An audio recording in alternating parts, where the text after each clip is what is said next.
Good evening. Welcome to the March 2020 meeting of the Arlington County Planning Commission. This month, we have 3 evenings scheduled for our public hearings. Tonight, Monday, March 9th, we have 1 item related to redevelopment in Crystal Drive, including a phased development site plan, rezoning, a block plan, and a final site plan for construction, and an ordinance of vacation. If you are here for the request to advertise for a public hearing for consideration of increases and other changes to development fees or the Y Hotel conversion of dwelling units to temporary hotel use or Artist Senior Living, these items will be held on Wednesday, March 11th. If you are here for items related to redevelopment of the Key Bridge Marriott site or for PC organizational matters or other business, these items will be held on Thursday, March 12th.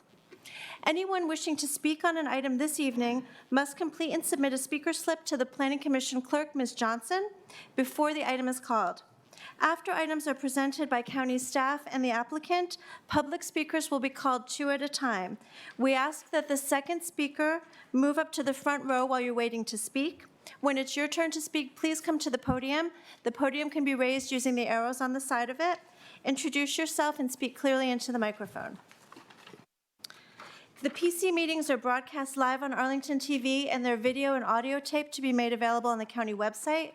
Please keep your cell phones away from the microphones as they can cause interfering feedback. Madam Clerk, would you please call the first item? Our item for the evening is all things on Crystal City. 1A is a site plan 454, the PDSP. 1B, Z-2616-19-1, a rezoning. 1C, CCBP-JK-2, the Crystal City Block Plan Amendment, and 1D, the Site Plan Number 56, 1E, Site Plan 421, and 1F, the Ordinance of Vacation. We have Adam Watson and Margaret Tulloch Rhodes to speak on this item this evening. Welcome. Mr. Watson, are you ready? I am. Thank you very much. All right. Good evening. For the record, my name is Adam Watson. This is the Crystal City PDSP and related 1900 Crystal Drive residential site plan project. So as the clerk just mentioned, there are about 6 items before you tonight. The first is the Crystal City PDSP. We have the rezoning and the block plan that goes with that rezoning, the site plan amendment to site plan 56, the new site plan, so site plan 421, and then also for consideration this evening, these public sidewalk and utilities vacations. So jumping right into the PDSP. So as we were going through the SPRC process for this, one question that we got was, why a phased development site plan?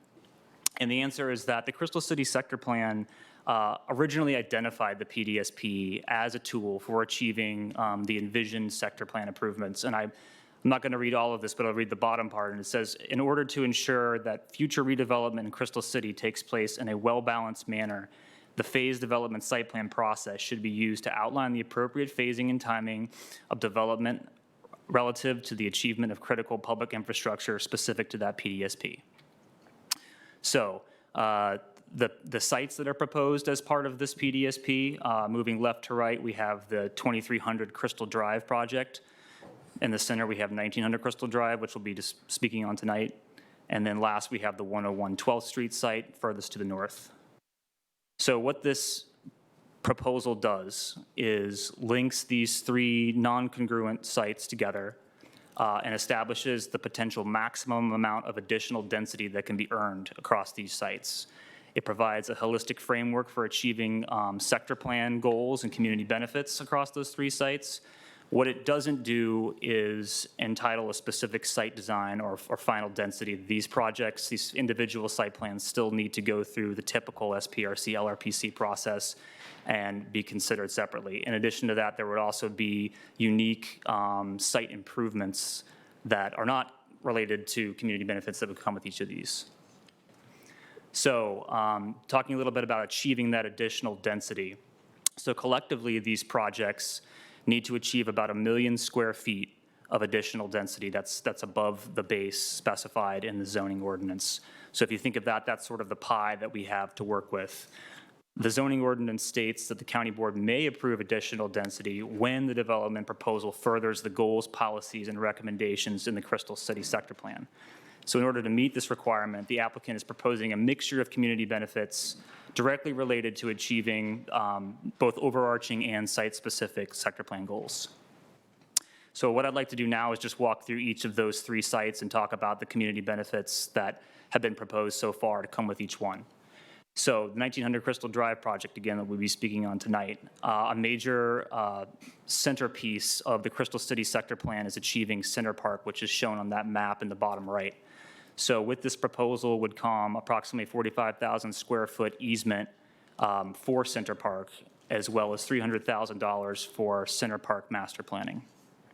On the affordable housing front, we get approximately 41,000 square feet of committed affordable units off-site at the River House James building, evenly split between 1 and 2 bedroom units for a 30-year term, available to those earning up to 60% AMI. Community facilities, again, and in parentheses next to each of these, I'm highlighting the sector plan directives or actions that are related to these. So the community facility would be approximately 7,200 square feet of space at the 1901 Bell Street location, which is the Mall 4 building, which I'll show you a little bit further on in the slides, for use such as a public library. Again, 20-year term, rent-free. And then lastly, for 1900 Crystal Drive, achieving a LEED Silver certification for the buildings. For the 101 12th Street site, a major goal here, again shown on the map in the bottom right, is achieving these 2 improvements, a little bit difficult to read on the slide, but number 1 is Gateway Park, and number 3 is a 10th Street South connection. So what this proposal would do is, with this final site plan, when it comes forward for consideration, would bring a fee simple conveyance of the full Gateway Park, which is 54,500 square feet. Again, another $300,000 towards master planning for that park, construction and dedication of 10th Street South, and again, also a LEED Silver certification for the building. Lastly, the 223 23rd Street or 2300 Crystal Drive would bring the remainder or the balance, the other 50% of that affordable housing contribution, working in coordination with the county for transportation improvements, reconfiguring 23rd Street South, and then also LEED Silver design. So staff is supportive of this proposal. We think it's a really innovative and holistic approach for achieving these sector plan goals, and goals that are, obviously benefits that are tied specifically to sector plan goals and that have a direct nexus with these sites. This provides a balanced mix of benefits when you think across the different sort of categories that are being considered here. We have affordable housing, we have sustainable design, we have transportation, we have open space, we have community facilities. It's providing spaces in areas that we could not otherwise obtain, that we need to obtain per the sector plan, but could not otherwise obtain without JBG's participation. So thinking about Gateway Park, for instance, which is on property they own right now, or the 10th Street connection, again, on property that they own. And it provides these benefits up front. In other words, there are units in River House today that don't need to be constructed at some point in the future, and we could move right into committing those. So that sort of summarizes our thoughts on the PDSP. I want to move on now to the Crystal Drive, 1990 Crystal Drive residential project. So this is located on the JK block, which is the central business district in Crystal City. There's an existing site plan down there today, that's site plan 56. What this is going to do is effectively remove 140,000 square feet out of that site plan, establish a new site plan, which is the site plan 421 that I'll talk about in a minute. And just for the purposes of conversation tonight, I'm going to be referring to the buildings as they're labeled on here. So moving, clockwise from the top left up here, Mall 4, Mall 2, which is the Bloomberg B&A building, Mall 3 now demolished where the new towers would be, if approved. Mall 4, this is the location of that community facility space that I mentioned on the previous slide. And then lastly, the Crystal City Marriott Hotel. So there was an approved site plan for the site, which was approved by the board back in 2012. This rendering here, as you see, was the approved office tower. That site plan did expire in 2015. However, with that, there was a rezoning of the site, part of the site area from CO to CO Crystal City. That rezoning did not expire. So just bear in mind, that's why when I come to this slide, only a portion of the site area that they're proposing now needs to be rezoned to CO Crystal City. So in accordance with that, they've also submitted a block plan, which Margaret will speak about in a minute. The key takeaway here is that this proposed rezoning is consistent with the GLUP and the sector plan. So as proposed with Site Plan 56, again, removing that site area to establish a new site, essentially retaining the existing density that's there now. It's just simple math that as you remove that site area, then the total FAR goes up. So approving what's there today, which is approximately 4.04 FAR. In terms of parking, that would bring, again, what's there today would bring the ratio to one space per 886 square feet with a total of 1,246 spaces. The applicant is also agreeing to share 350 of those spaces with the new site plan. Even though these are separate site plans and in a way separate garages, they're all together under the block. So we're just talking about sharing access between those spaces. And then lastly, as part of this new site plan, they're bumping out some mid-block retail I'll show you in a minute, and that is necessitating that the Mall 4 loading be relocated. We're also asking, and the applicant is agreeing to share that new loading bay with the site plan 421 as well. So this is the new site plan that is now proposed. There's two towers, as you can see from the rendering on the right. The total density is 5.92 FAR, and there's 811 units between the two towers. The applicant's also proposing new interior connections, which I'll show a little bit in a minute here. Ground level retail on both of the towers, as well as mid-block single-story retail. The parking that they're proposing for this is 0.36 spaces per unit as the required parking. That's 289 spaces. In addition to that, there's the 350 spaces that I just mentioned that would be shared through the conditions between the two. There's also an additional 46 tandem parking spaces that don't actually count as required parking per the zoning ordinance, but will nevertheless be provided. In terms of loading, they're proposing to go down to 4 loading spaces from 9, and also share that loading space in Mall 4 that I just mentioned. Staff is supportive of this modification because the applicant has agreed to a loading dock master to help manage this situation 24/7 and ensure that the trucks get to where they need to get. So moving down to that last bullet, the zoning modifications, the proposed use mix, as we'll talk about in a second with the block plan, is going to be slightly less than 70% minimum office at approximately 69%. The applicant's also requesting to, of course, reduce and share the parking, reduce and share the loading spaces, increase the compact parking to 18%, and then standard density exclusions for mechanical space. So jumping into the site layout, what you have on the left is how the Crystal City sector plan envisioned this block, and on the right is what the applicant is proposing. So you can see some differences. The major one that I want to point out is that there are 2 new mid-block connections now. So you have 2 distinct towers, 2 distinct podiums, North Tower and the South Tower. You also have running north-south connecting 18th Street South, 20th Street South, this new north-south connection or alley, as it will function, as well as this east-west connection that will connect Crystal Drive into the alley. There'll be a new stair, which I'll show in a minute, to connect up to the new park. And then the area in green is sort of the first phase of the future center park. The Mall 4 building is envisioned in the sector plan to go down. However, that demolition is not imminent. And so for the purposes here, this green area that you see is approximately the 45,000 square foot easement area that's proposed to come with this site plan. So again, jumping into the ground floor plane, we've changed the orientation here now. So the top is actually looking west and north is on the right-hand side of the screen. You can see a little bit better this north-south connection that's coming through here, and you can see that in the back here, all the retail is shown in red, and in the back are these new bump outs of ground level retail at the Crystal Drive level.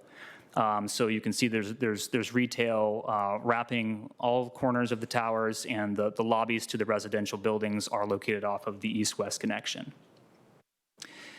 I wanted to just provide some sections just to give you a little bit more clarity about the grade change that occurs on this site. And if you participate in SPRC, I think you're familiar with this discussion. So on the top, number 1, we are looking from 20th Street down the alleyway, and you can see that there's quite a grade change, about 12 to 14 feet approximately from the Bell Street level down to Crystal Drive. And so the retail that's proposed is bumping out from the Mall 4 building in the alleyway. And then number 2 is simply just looking straight on at the mid-block retail as proposed, and you can see again in the center where the future monumental stair will go as part of the site plan development. The vertical cross sections, the sector plan has very rigorous form-based recommendations for the design, the buildings, and the separation. And I just wanted to sum this up by saying that the applicant's proposal meets those requirements, and we walk through them in detail in the staff report. And I just wanted to highlight, the minimum tower separation down here of 60 feet is met. The height is, overall height is is less than 300 feet, 299 feet. So they are in compliance with the sector plan in terms of their form-based building envelopes. Lastly, before I turn it over to Mark, I just wanted to show the stair design that the applicant is proposing. Those of you, again, who are at SPRC will be familiar with the hanging gardens concept. This was, I believe, the preferred design of the Disability Advisory Committee as well as staff, because we feel like of the 3 options that were shown, it was the one that could accommodate the most of the sector plan goals for the future park, and also ate up less space, if you will, moving linear distance into the park. So this design, I'm sure the applicant may walk through this a little bit further, but it does have elevator access that drops you off at sort of what you might call the mezzanine level, halfway up, and then at the top as well as the bottom of the alley. So with that, I am going to turn it over to Margaret briefly for a discussion of the sector plan and the block plan. Thank you, Mr. Watson. Thank you, Please. Adam. So the Crystal City block plans, all right, I'll let you do that. The Crystal City sector plan adopted in 2010 calls for a block level planning analysis. Crystal City block plans help to ensure that the Crystal City develops consistent with the vision in the sector plan. Proposed development does not preclude future planned improvements. Infrastructure continues to function, and the focus is on the timing of community improvements. We had a long-range planning committee review of the block plan, and this served to identify deviations from the sector plan guidance and major outstanding issues, and helped to develop one or more Crystal City block plan scenarios. So we had 2 meetings on this, the first on September 19th and the second on December 19th as part of a joint SPRC meeting. You can see here on this block that the central feature is the proposed Center Park. Center Park is described as a new 2-acre central park program for active use, which will be the principal gathering space for the entire community. Here you can see a little bit more detail in these renderings. So the target size is approximately 74,200 square feet. This will be the largest park in Crystal City and is really intended to be its centerpiece, an open space with civic character. And you can see here that with the removal of the Mall 4 building that Adam was mentioning, you could get that full extent of Center Park. And you can also see where the proposed project will take place, that originally the sector plan was envisioning 2 buildings on a single podium. One of the recommendations regarding Central Park was that there be a strong link between 18th and 20th Streets, and that a grand stair might be a possible strategy to negotiate the grade. And that'll be seen later on. This block is located in the area known as the Central Business District. However, it is important to add that there is an overarching goal in the sector plan of having a mix of uses throughout the entire Crystal City area by adding more residential, retail, cultural, and civic uses to what is currently an office-heavy area. And there are also some overarching area-wide goals to consider: affordable housing, the addition of public space, greater connectivity, and some thought with regard to district energy. So throughout the process, staff and the LRPC focused in on the following deviations. The first is regards architectural features. So the plan calls for an architectural feature at the corner of 18th Street and Crystal Drive on the north building. So some members during the process did not feel that the initial architectural plans or even the revised architectural plans, which included an addition of greenery and wood siding, were significant enough to constitute a true architectural feature. So that was something that was left as kind of an outstanding issue through the LRPC process.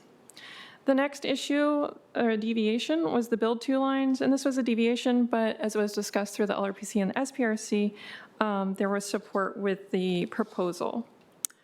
Street network.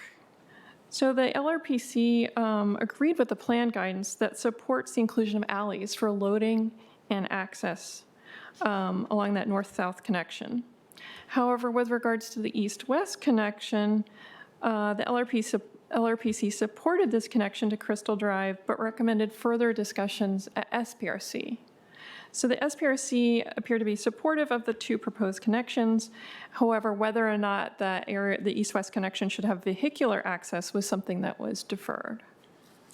And I would also note that for both of these, staff is supportive of the proposal. So in terms of the next deviations, we had the street cross-sections along 18th Street South. This again was something that there was a deviation, but through the discussion, it did not appear that there was any concern regarding the proposal. And again, that would be the same for public open space, the land use mix, the street sections for 20th Street South, surface transit, and the coordinated frontage. The last one was parking, and that's TBD, so that was not a major issue. So now I'll show you the 4 scenarios that are being proposed. So scenario 1, actually scenarios 1 through 4, really differ only in the use for JK4 and JK5. So you can see that along the edge here. The difference here is this one is really focused on the commercial and office. You can see the proposal is JK1 and the north and south towers. They're separated by the proposed connections. You can see the full extent of Center Park. And the ultimate removal of JK4. And here you can, JK3. And then you see JK4 and 5 shown as commercial and office. Scenario 2, the only change here is that JK4 and 5 are shown as residential. Scenario 3 is a mix with office and residential on JK4 and 5. And scenario 4 reverses that with a scenario of residential and office. And that concludes my presentation. Thank you, Ms. Rhodes. All right, so I'm going to just jump back in here with a couple more slides. So I just wanted to speak for a minute about staff's position on the east-west connection. As Margaret mentioned, this is a block plan deviation. I think the idea of a connection was widely received as a positive, very positive deviation, and I think staff feels that way. However, we respectfully disagree with the applicant that there should be vehicular access on there. And the overarching reason why is because we feel it's going to create an unnecessary conflict on Crystal Drive. We think that the design as it's proposed today would benefit the future residents of the tower, but that there would be a greater benefit to both the future residents and the greater neighborhood by just having this be a pedestrian-only plaza. It'd be an opportunity for a safe, comfortable, private, open space, if you will, that would be connecting future Center Park with Crystal Drive. So for that reason, we are recommending condition 59 of the staff report, which would require the removal of vehicular access to that connection as designed post-approval. And just one example I thought would be something interesting to consider tonight. A familiar example is right out here in the Courthouse Plaza. The length of the east-west connection is about 200 feet, which is about the same distance as the curb of Clarendon Boulevard outside here to the fountain right over here. The distance between the two towers on the east-west connection is about 60 feet, which is a little bit greater than it is out here. The face of building out on the plaza is about 50 feet. So if you thought about it extending a little bit under the arcades of each side, but to imagine the sort of pedestrian-friendly space that we have out there today, only programmed with a cul-de-sac, vehicular access, and kind of a cul-de-sac in the middle, we just feel overall that this would be a lost opportunity to have a really great pedestrian-only space in Crystal City. So that is our recommendation with regard to the east-west connection. I want to quickly move through what the public process was. As Margaret already mentioned, we had 2 LRPC meetings on this. So we had 3 SPRC meetings on the final site plan.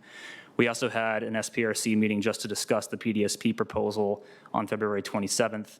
Moving into a little bit of the community feedback that we got, E2C2 did provide us a letter dated January 27th, recommended against the project without any further sustainability commitments beyond what's proposed. Transportation Commission considered this last week. It was unanimous support for the project. There were a number of conditions that were added, including actually support for vehicles on the east-west connection, as well as a number of conditions related to protected bike lanes on Crystal Drive. Parks and Recreation Commission provided a letter on the 6th. They actually recommended this be a pedestrian-only plaza, so mirroring staff's position on this. They also endorsed the Hanging Gardens concept of the 3 that were proposed. So here we are tonight on the 9th before the Planning Commission. Housing Commission will be on this Thursday, and then the County Board on the 21st. So in summary, we support all of the applicants' items A through F as conditioned. We think that this PDSP is really a novel and holistic way for achieving community benefits and sector plan objectives that directly align with the adopted plan. And the final site plan, largely is consistent with the GLUP and the sector plan. The deviations that are proposed have been acceptable for staff. And it furthers a number of goals that I mentioned previously, but including, center park achievement, open space achievement, community facility achievement, sustainable design, affordable housing, enhanced connectivity is a big part of the Crystal City sector plan as well. So for those reasons, we support it. There are some conditions in work. I won't go through these, but if you need a reference, they're highlighted in your staff report. But I just thought I'd throw them up here on a slide. So with that concludes staff's presentation. Thank you. Thank you very much. Are we ready for the applicant's presentation? You have 20 minutes.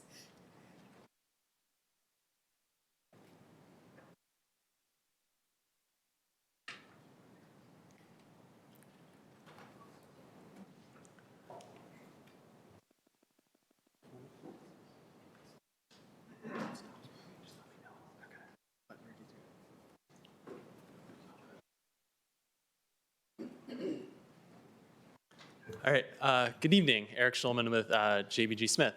We'll start with the Crystal City PDSP. I think staff did a really good job walking through this, so won't spend too much time.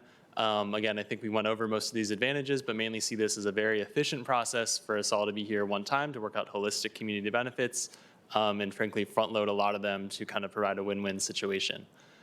On the next slide, you'll see the 3 different sites, which again, staff walked through. I don't think we need to dwell on this. The next slide will go over the density. So just to reiterate a little bit, proposing a total of about 2.5 million square feet between the 3 different sites. About 1 million of that would be bonus density, which is kind of how we matched up the proffers to that bonus density. Next slide would be the benefits package.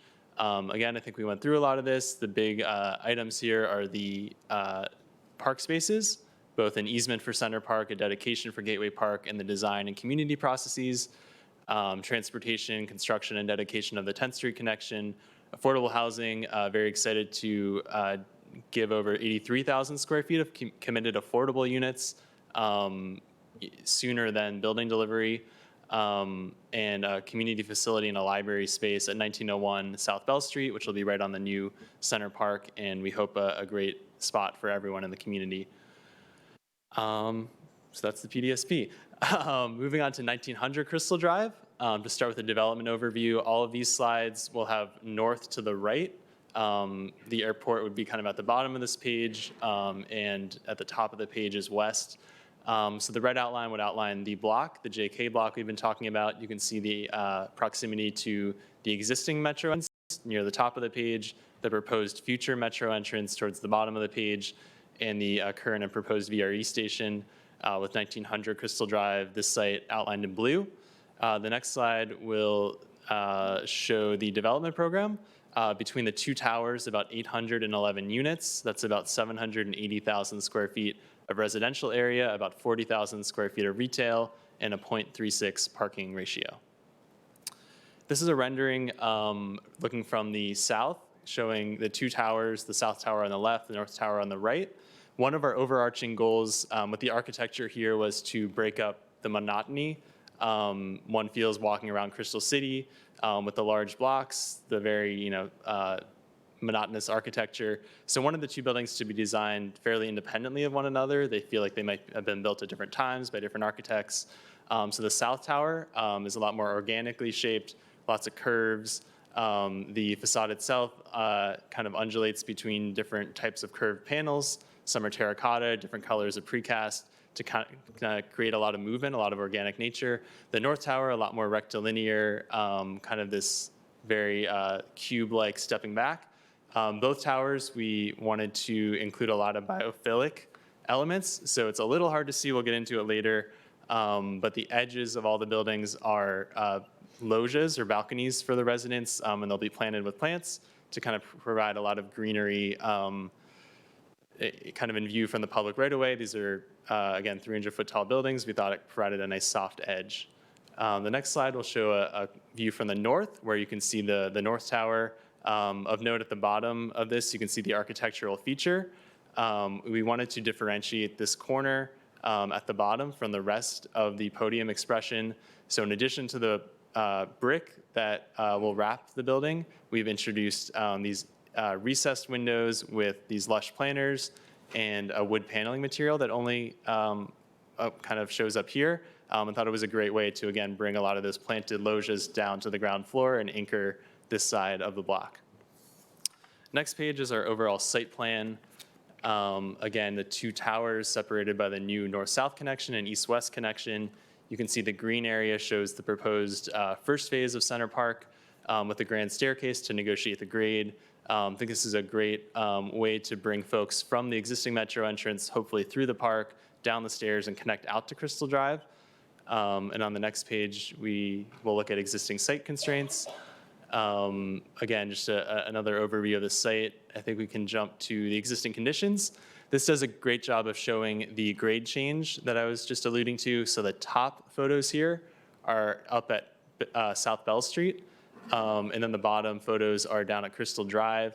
You can see from that colorful kind of muraled retaining wall or retaining walls in both buildings that if you're up on Bell Street, you know, it's very shallow. By the time you get down to Crystal Drive, that's taken up about 15 feet.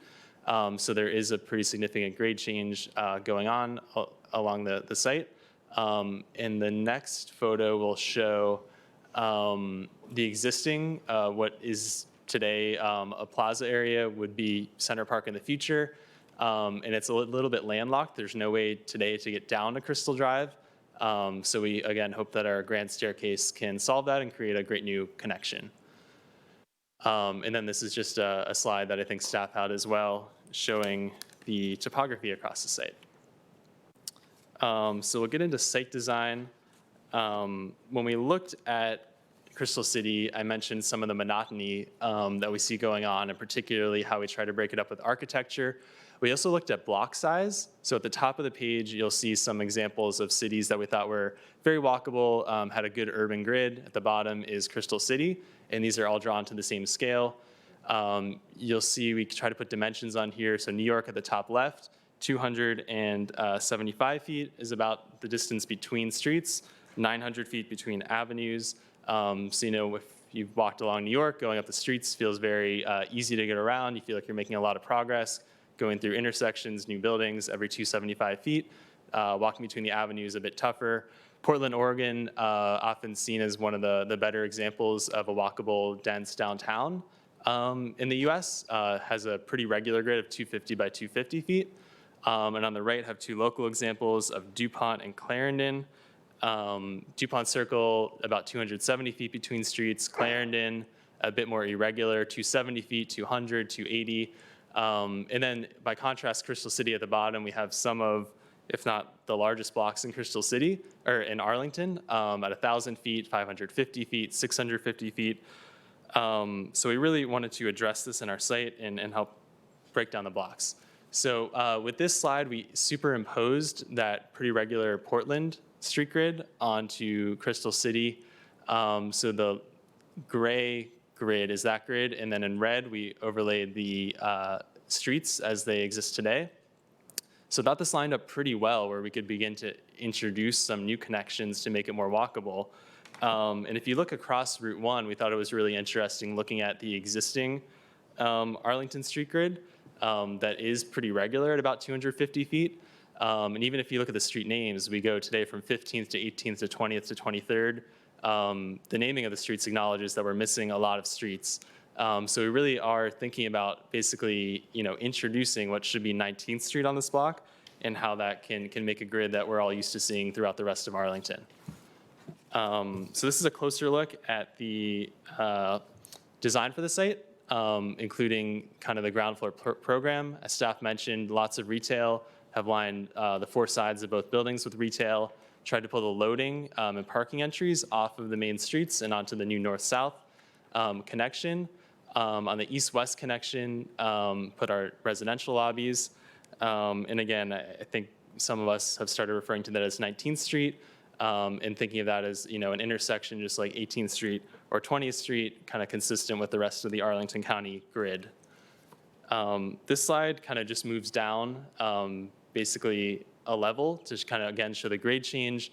And just we can see there's a parking garage that's actually at the Crystal Drive grade that's hidden behind the new retail we'll be adding. And we'll circle back on that later to show where some of the bike parking spaces will be. So on this topic of site design, I wanted to just walk through the pedestrian experience through the block.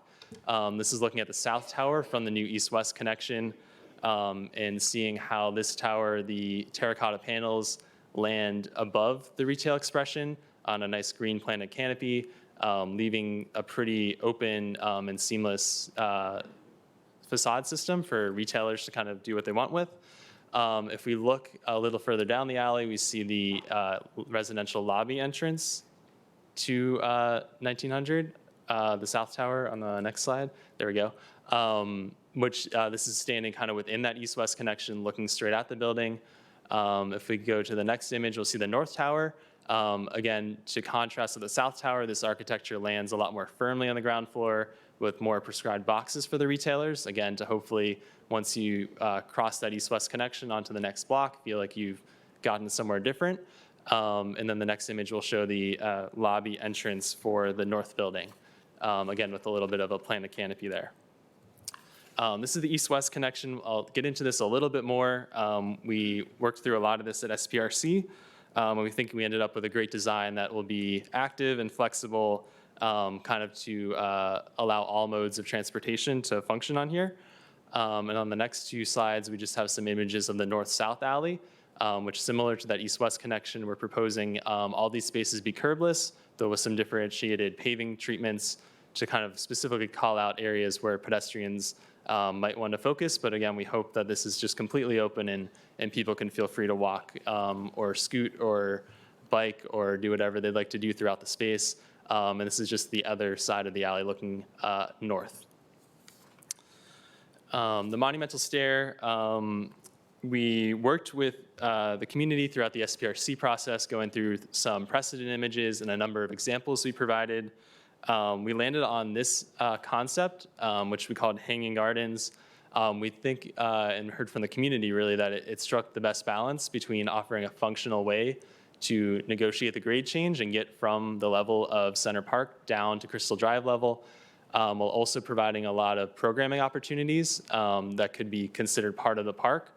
So areas you can kind of see with the little illustrated people, areas to sit on the steps, 2 landing areas that we hope we could put tables, chairs, other types of furniture. And really think this works well with the north, south, and east, west connections that are, again, curbless. If we want to, shut down maybe a portion of the street for a special event, a farmer's market, a performance, that this staircase really could be a centerpiece of the community. You could sit on it to watch the performance. As staff mentioned, this was also the preferred option for the Disability Advisory Commission. There's an elevator that's built into the stair design you can see on the left that will stop at the Crystal Drive level. It will provide access to one of those stair landings. Again, if this is used as bleachers to watch an event performance, to allow anybody to access that, and then also stop at the park level. And we'll also mention with the bike parking, this elevator will also allow you to get down into the garage levels, which will provide access to a number of our bicycle parking spaces, so folks can easily get there from grade. All right, site circulation. So to talk about the east-west connection. One of our main goals here, just looking functionally, was to improve safety and circulation on Crystal Drive. I think a number of us have seen some of these images, heard from a lot of folks about the issues we have on Crystal Drive with Uber drop-offs, pickups, pizza delivery people picking up Chick-fil-A, with cars stopped, whether they are in the bike lanes, in the drive lanes, causing traffic nightmares or just really unsafe conditions. So we looked at this and said, we're adding a bunch of residential units and retail. We have a lot of real estate in this area. We're heavily invested in creating a sustainable solution for Crystal Drive. So really wanted to figure out how we solve this issue. So we put together some schemes here to kind of show circulation. This would be with no cars on the east-west connection, and how circulation would occur across the site if you were an Uber driver trying to drop somebody off. The buildings would be addressed on Crystal Drive in the case that we don't have a 19th Street. So kind of option one is the Uber driver just stops in the middle of Crystal Drive as they would today. And these two options were if the driver was able to find its way into the alley, to use that as another drop-off mechanism. You can see coming from the north, in both options, you're kind of engaging pretty much all the roads around the site. Because either you have to go down to 20th, make a right, then make a right into the alley, then you're circling back onto 18th. Or you make the right onto 18th at first, then you have to make a left turn onto the alley. So we saw lots of maneuvers and lots of areas for people to just say, this is too hard, I'm just going to still stop in the street. So this is our proposed circulation, which would be a one-lane right turn in only vehicular access on the east-west kind of 19th Street. And one of the great benefits here is that by inserting this new street, we can name the street. So it could be 19th Street, 19th Lane, 19th Court, which could be in the GPS systems for Ubers, Lyfts, Grubhub. So their GPS could navigate them actually onto the east-west connection. And again, I think it's easy to see here, once you get into the east-west connection, you can choose whether to go left or right and only really engage one of the roads on the side of the site. And also on this slide, you can see kind of the parking access and loading entry points along the north-south alley, and can envision how we envision this to be a flexible space that, again, if we had something like a farmer's market or event, you could close off on, say, a Saturday morning from vehicles that east-west connection and still have folks be able to get into the loading and parking, which is purposeful.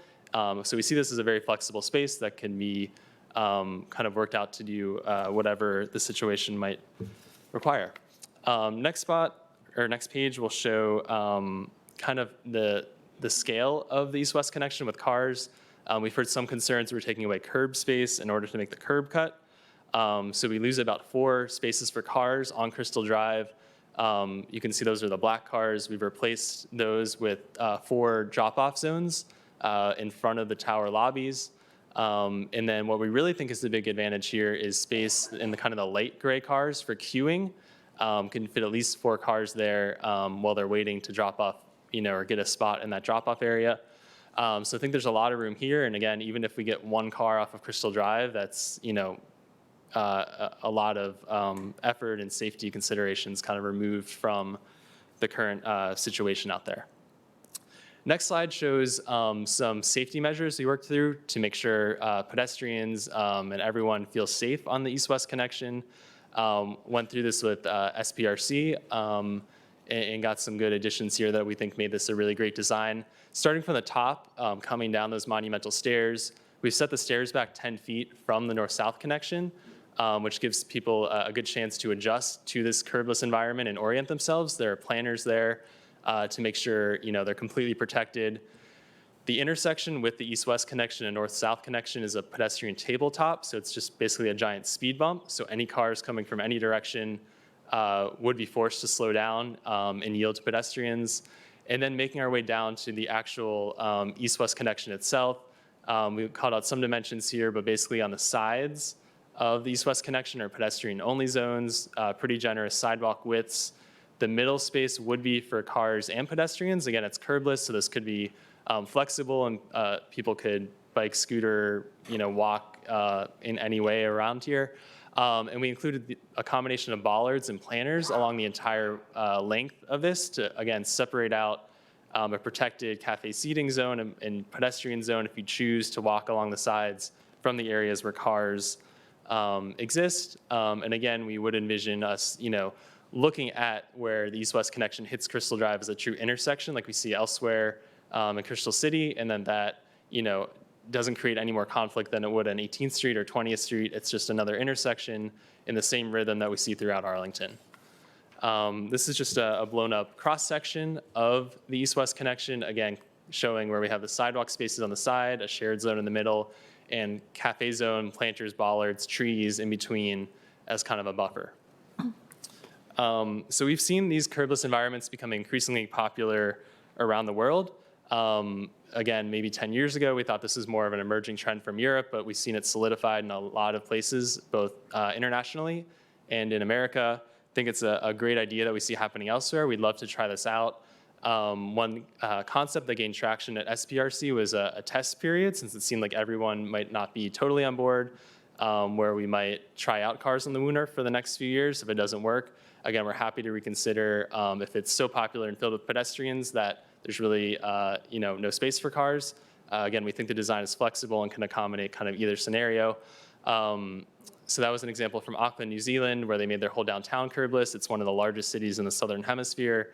Some examples from the US, downtown Brooklyn, considering going all curbless with their downtown, have seen this successfully integrated into vibrant downtowns in Seattle, Denver, and Indianapolis. And some local examples as well. Georgetown Waterfront has kind of a network of drop-off areas that are curbless. The wharf, we think, illustrates, it has its shortcomings. We think some of the paving isn't done very well. There's some design challenges.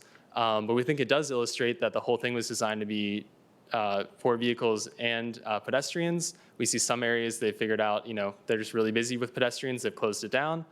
Other areas continue to be shared streets. So again, we envision the space as a very flexible space. Would love to test it out. Transportation Commission, thinks, voted 7-3 to allow to have cars on the Lunar, and we think that would be a great. That's the time. Thank you, Mr. Schulman. Yep. Madam Clerk, do we have any public speakers for these items? We have 7 speakers this evening. Thank you. Our first speaker is Joan McIntyre, followed by Krista All.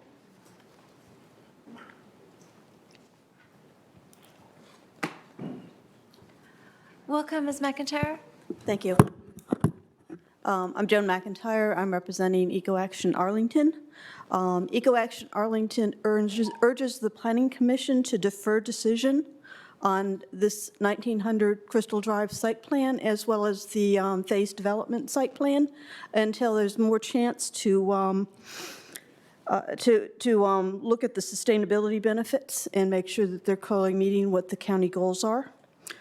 We really are facing a climate crisis, and to avoid the worst of the consequences, we really have to, everybody has to work together, residents, businesses, and the government, to make sure that we're all doing our part.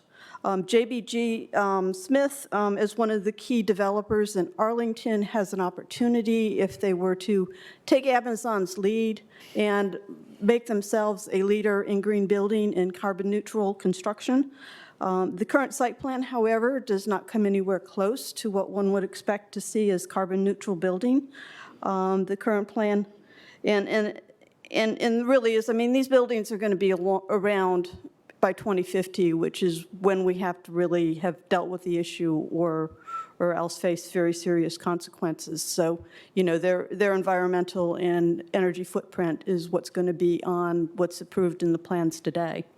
The current site plan, however, is really inconsistent with the county's community energy plan goals, which calls for getting to be carbon neutral by 2050.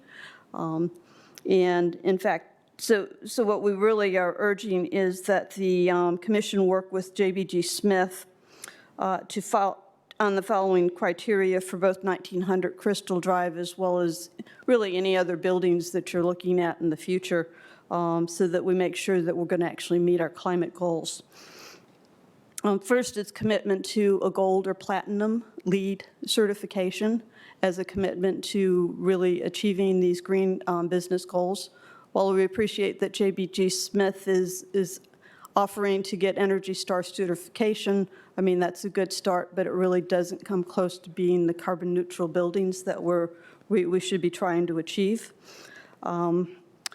And then we really should be optimizing energy efficiency. I mean, the current plans only calls for about 9% over baseline, where in fact at least a minimum of 15%, and really trying to strive for 25% over baseline is extremely important.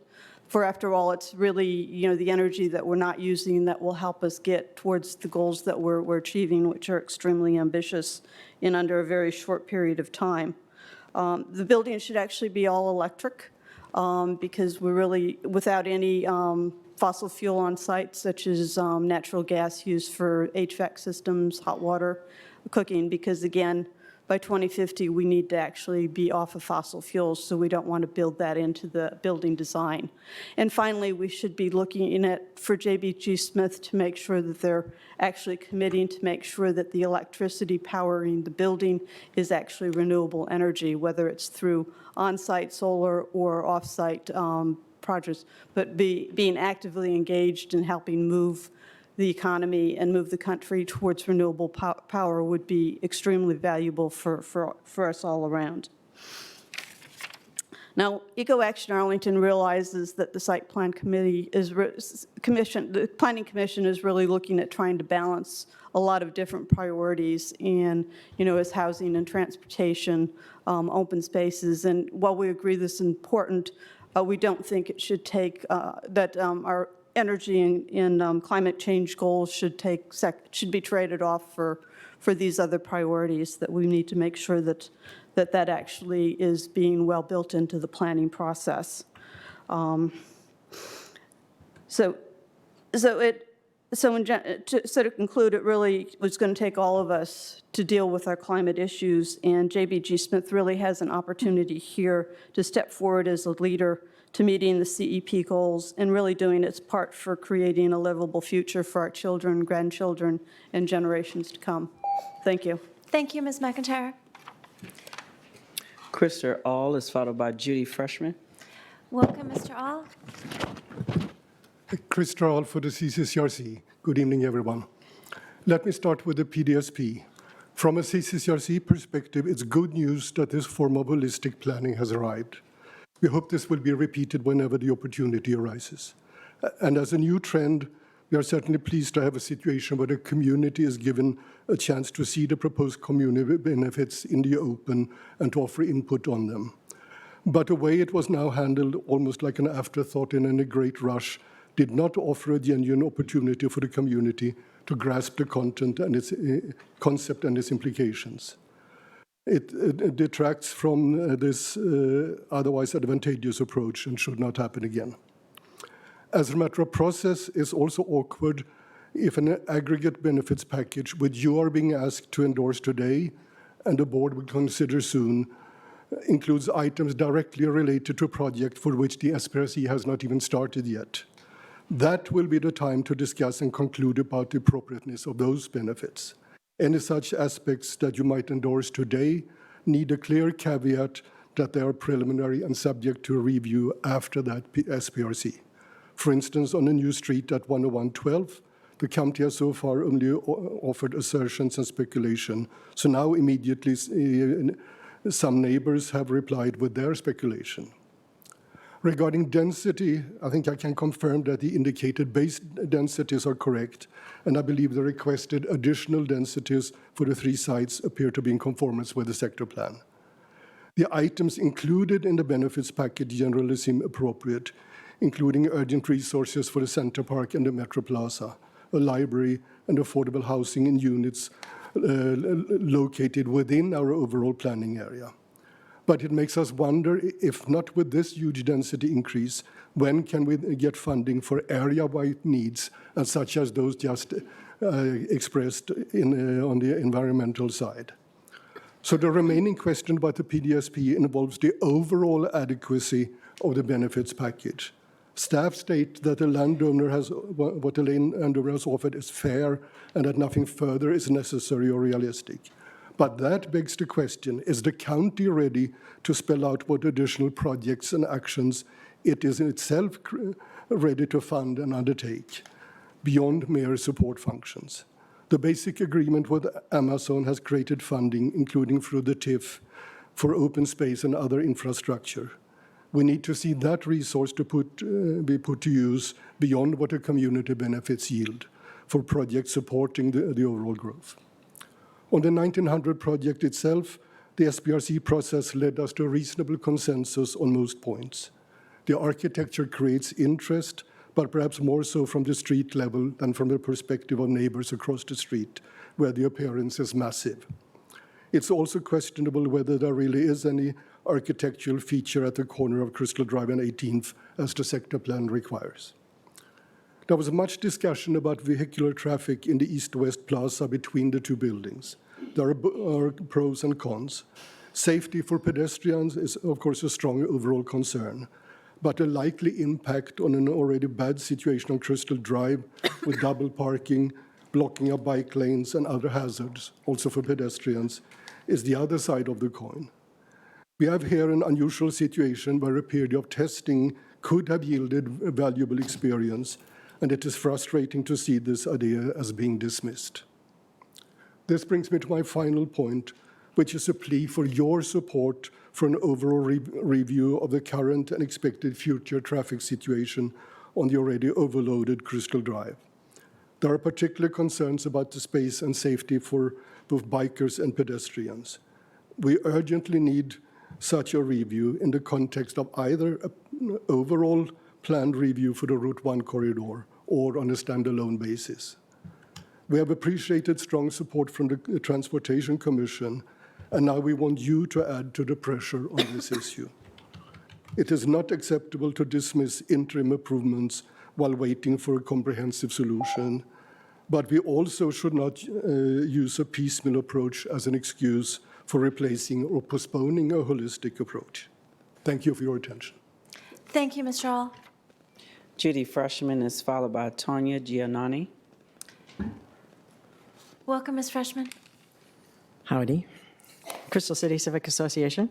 Our representatives have participated in meetings concerning the development on the 1900 Crystal Drive block, going back years, from the huge office tower proposed by Vornado to the current application for 2 residential buildings with ground-level retail. Generally, the architecture and design proposed here have been favorably received. Several modifications suggested during the public review have been incorporated, and I'm not aware of any glaring concerns. My personal preference, admittedly impractical by the time of the review, was to reverse the 2 buildings given their very different facades, believing that the south building would create a more vibrant and notable corner at 18th and Crystal Drive, the focal point called for in the sector plan. However, that said, the site plan overall is an improvement from the earlier project, especially as it moves us toward the sector plan goal for a better balance between office and residential in Crystal City. Applicants offered several options for access to the Center Park from their site, which will provide a pedestrian connection from Crystal Drive to the future park. A major challenge was the significant grade change between the site and the park. As submitted, it's an important amenity, and the proposed design will be very attractive. Considerable time has been spent reviewing the proposed pedestrian and vehicular alley, with some expressing safety concerns, although it is seen as offering some relief from the congestion on Crystal Drive. Alleys elsewhere in the neighborhood will be welcome as well. As you know, we had lengthy discussions about the space between the buildings. Pedestrians only, shared with vehicles, where will the drop-offs happen? We agree with staff's position that the space should be for pedestrians only, although it appears best to design the space for flexibility. But of course, much depends on how Crystal Drive is designed. It's not a large space for people and vehicles to navigate safely. But again, Crystal Drive has its issues, and where pickups and drop-offs will happen remains a thorny problem. Given the Build 2 requirement, maintaining the space for pedestrians only would at least add to the minimal open space experienced at ground level on the site. Crystal Drive can be designed to have temporary parking for deliveries, even if that means removing street parking. Trade-offs are tough. We embrace the holistic approach long advocated for discussing community benefits. Library on Center Park, community gathering spaces, entertainment venues, benefits to residents and workers in the community, as well as the landowners.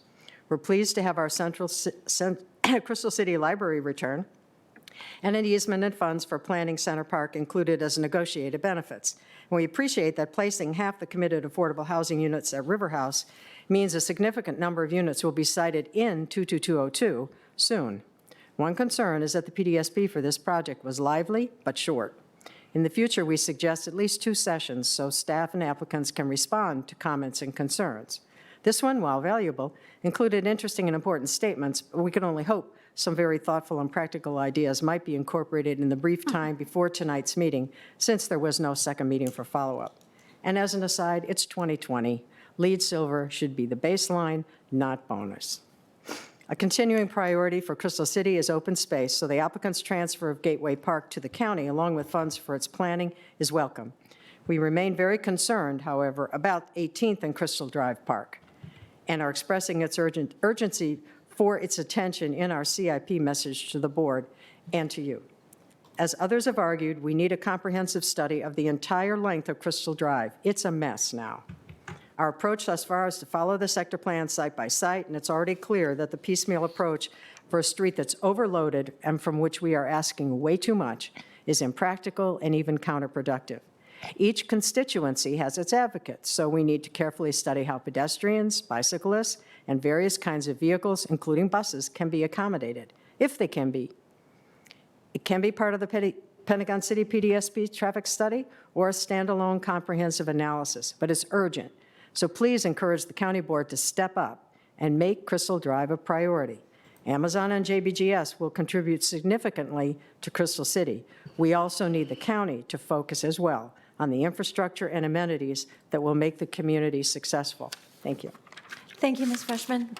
Tanya Giannoni is followed by Natasha Atkins. Welcome, Ms. Giannani. Hi, thank you. My name is Tanya Giannoni. I represent the Crystal Park Condo Association, which is right across the street from the 1900 block. And my observation is tonight's word seems to be holistic. So I think we endorse that perspective, and we would like to make comment on 5 topics. The first one is related to sidewalks, which hasn't been expressly discussed this evening. And I would just like to reiterate, some of the drawings are not exactly what you experience as a person on the street. And in particular, I just, on this holistic note, would like to emphasize that on the corner of 18th and Crystal Drive, in a 5-year time period, there's going to be 2 27-story residential building, a driveway with access to buildings and a garage for another 1,000 residents, a major park, a metro station, a bus station, a VRE station, all on one street that's not aligned, that has inadequate sidewalks at 1.3 feet.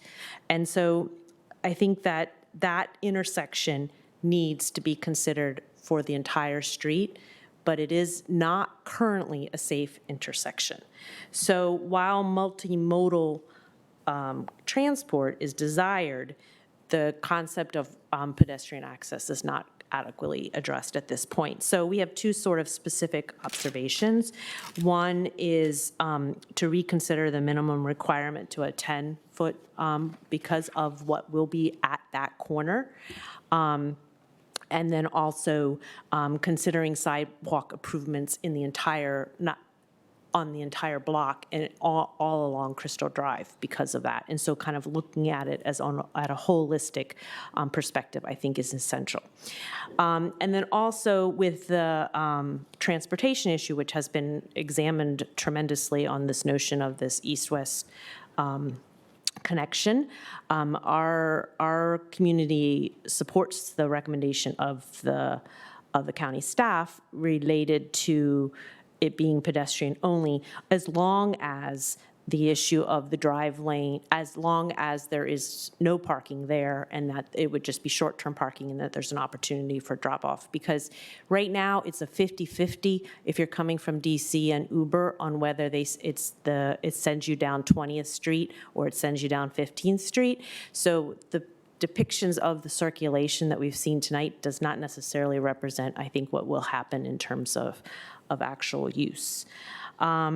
So therefore, we reiterate what everybody has thus far from the community, and that is an area-wide study that includes along Crystal Drive to improve the circulation of both traffic and pedestrians. And then I think 3 that are specific to our community on the construction. Right now, we are not convinced that the construction process that we're going to endure in this entire area is really reflecting what will be our life. Right now, we don't have adequate access to the metro, given the sidewalk situation. And so therefore, we respectfully request some additional action on that. And then finally, on open space and parks, it is nice that there's going to be the Center Park, But right now, there are 2 towers that are going up with no actual green space on their property. And the only green space for dogs, for dog-friendly buildings, will be our property. So therefore, there needs to be some additional examination of that. And then finally, we also consider that notion of dog parks. There is discussion of dog parks over in Pentagon City, but nothing in Crystal City at this point. And then we would just like to also reiterate the concern that if we'd all had our druthers, the buildings would have been switched because of the actual experience on the street and the like. Because I think the setback is a concern, and we already are observing less sunlight on Crystal Drive and on the water park with the construction of the new Alamo House. And so I think the sort of density that is being proposed is going to reduce the sunlight that we can now experience in our community. And I would just like to make one other thing. I'm not quite sure I understand this whole block thing. It's actually kind of nice to be able to run without having to worry about cars. So I would just say that. Thank you. Thank you, Ms. Giannoni. Natasha Atkins is followed by Jonathan Morgenstein. Welcome, Ms. Atkins. Hello. Good evening. I'm here for the Aurora Highlands Civic Association. And as a neighboring civic association, I'm focusing tonight on the community benefits. We do very much appreciate the holistic look by putting these 3 sites into a PDSP. We're especially pleased with the provision of affordable housing units in the area, the investment in long-awaited open space, and the transportation improvements along 23rd Street. I'd like to express the following comments on the package and what some of the suggestions we have.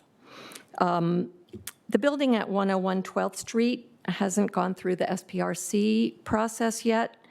We would like to see the funding for Gateway Park be flexible and be put toward other green spaces in Crystal City if the priorities expressed at SPRC show that using it here is not desired.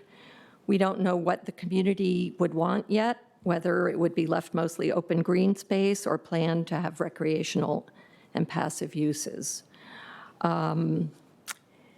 Although the connector street is in the Crystal City sector plan, it was not requested as a community benefit. And with all the concerns about traffic on Crystal Drive that have come up tonight and before, we suggest that a study of the impacts on traffic would be conducted first. We agree in general that the east-west connection would be a great pedestrian-only area, but that could put much greater pressure on the county to address all the terrible conditions for pickup and drop-off along Crystal Drive. And I wanted to explicitly mention the lack of protected bike lanes along Crystal Drive, which are unsafe. The conditions are unsafe and they're inconvenient. Protected bike lanes and adequate pickup, drop-off spots along Crystal Drive should be part of the community benefits package. And finally, as Judy mentioned, we don't think that any additional density should be awarded for having LEED silver in this day and age. Although it's up to the county to rectify this provision in the density incentive program, LEED silver does not align with the county's newly passed goals for becoming carbon neutral. 79% of emissions come from buildings. If we don't require more ambitious sustainability requirements than LEED silver for new high-rise construction, it's very hard to see how Arlington is going to meet its targets. Okay, thank you. Thank you, Ms. Atkins. Jonathan Morgenstein is followed by Gillian Burgess. Welcome. Thank you. My name is Jonathan Morgenstein, and I'm a member of the E2C2 and chair of the Energy Committee, but I'm not speaking on behalf of those right now. In October, CNN had a headline that said, "Vast iceberg bigger than Los Angeles breaks off of the Antarctic shelf." And literally last week, there was a headline in the Washington Post that said, "The Congo rainforest is losing its ability to absorb carbon dioxide." We've already had catastrophic flooding in Arlington. This is only going to get worse, and it's only going to get exponentially worse over time until we do something about it. And obviously, we can't solve all the world's problems, but this 1900 Crystal Drive building is going to make the situation worse, not better. As you know, JBG Smith is not only one of the most significant commercial developers in Arlington, they are executing one of the most significant developments in decades in Arlington, the Amazon facilities. In addition, they have 2 more major projects coming through the pipeline. So this is more than just about 1900 Crystal Drive. This is about the degree to which JBG Smith takes seriously its role as a member of this community, a leading role. And it doesn't appear they do so right now. Their disregard for the standards of the new community energy plan will set a precedent that will continue to be repeated until this commission or the county board sets down a marker on minimum standards for Arlington's respect for our environment, health, conservation standards, and climate. I sat in the very first site plan review committee for this project and asked issues about full electrification, 100% renewables, and higher standards of building energy efficiency. And as we just heard, they haven't improved much since then, much at all. They've had sufficient time to improve the designs, and they have the knowledge and skills that we've seen in other buildings to execute a profit-generating project fully compliant with CEP standards. They're simply choosing not to. They're simply choosing not to be compliant with Arlington County's community energy plan. The commissioner of the board, if the commissioner of the board do not force them to go back to the drawing board, they will continue to do this and disregard the standards that we Arlingtonians have taken pride in. I urge you to insist that they go back and improve this designs and look at 100% electrification, which can be done, and look at 100% renewable energy, which can be done, and 15% above the minimum baseline for energy efficiency, which can be done. These can all be done. They can be done so profitably and in compliance with what this community has demanded. We can continue to pass along these developments as they arise, or you must ask yourself, at what point will we decide that we're going to take concrete action on behalf of stopping climate change? Thank you. Thank you, Mr. Morgenstein. Our last speaker is Jillian Burgess. Welcome, Ms. Burgess. Good evening. So I'm here to talk about Crystal Drive. As you've heard, it's a street of great concern to many people. There's a lot of people who use it, both in transit, in cars, on bikes, walking, scooting, getting around however they can. The bike lanes on Crystal Drive are blocked so often that they've become the test case for new apps and technology that are trying to quantify how the transportation system is working. Some may even call the bike lanes a hoax. And when the bike lanes don't work, it's really a failure of the entire transportation system, because for the people that are biking and scooting in the street, when a bike lane is blocked, they pull out into the main travel lane. That's uncomfortable for drivers. It also slows down transit. On the other hand, a lot of people find that situation uncomfortable and choose to bike and scoot on the sidewalk, which again then goes to degrade the experience of walking on the sidewalk. Nobody wants that. We know what the solution is. We know that by providing protected, segregated infrastructure, we can make the entire transportation system work better. Here we have a situation where Crystal Drive is a tough nut to crack, but we have a solution proposed by county staff, a little late in the game, but proposed by county staff, and the Transportation Commission gave you guys a pretty good template of how we can move forward with this redevelopment and integrate a plan to improve Crystal Drive going forward. So I'm here to endorse the Transportation Commission plan. One last point, as a mother of small growing children, but they were small at one point. I have to say, shared streets, while they sound cool, are really terrifying when you're walking with a small kid. The wharf, it's a fun place to go, but it's a terrifying place to take kids, especially in that shared street area. Hope we can consider that going forward. I would like to thank you all for your time and your service, and I would like to thank the technology team at Arlington, which allows me to both go home and put those young kids to bed while watching the rest of this meeting later. Thank you. Thank you, Ms. Burgess. Do we have any more public speakers, or that was the last? So do we have representatives from any of our other commissions here tonight? Colt Gregory from Park and Rec?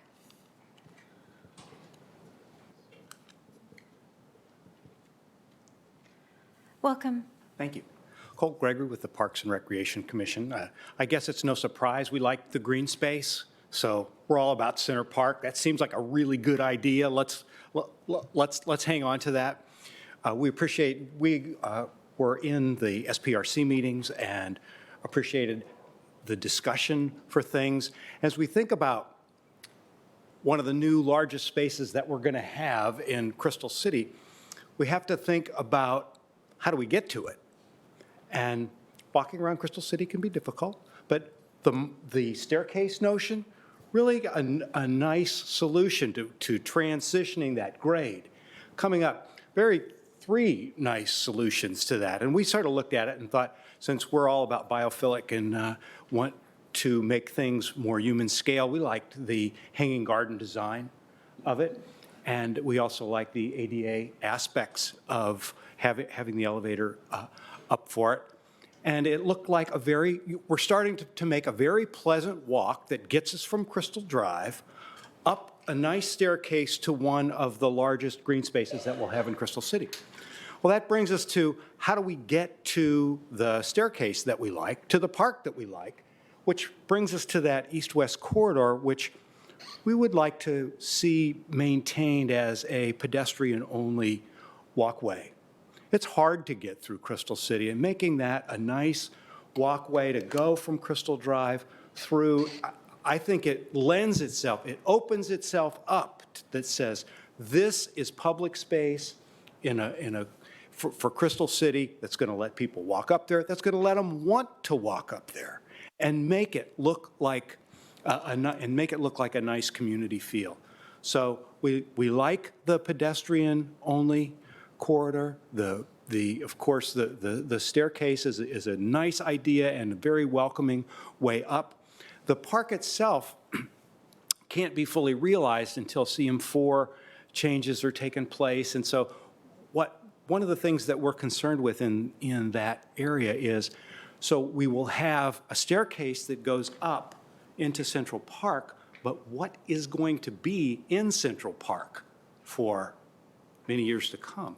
And I think we have to think about, well, what kind of amenities can we place in the park in the interim before we realize its full square footage, and make sure that we have a staircase to a nice area that the public would like to be, and sit down and eat lunch and watch movies and have a good time there. So I hadn't seen that part of what do we do with that space. We've seen some planning money, and that's welcome, but it'll be a long time before we can actually realize that. So those are our points, and thank you for listening. Thank you, Mr. Gregory. Okay. Other commissions who wish to speak? John Bloom?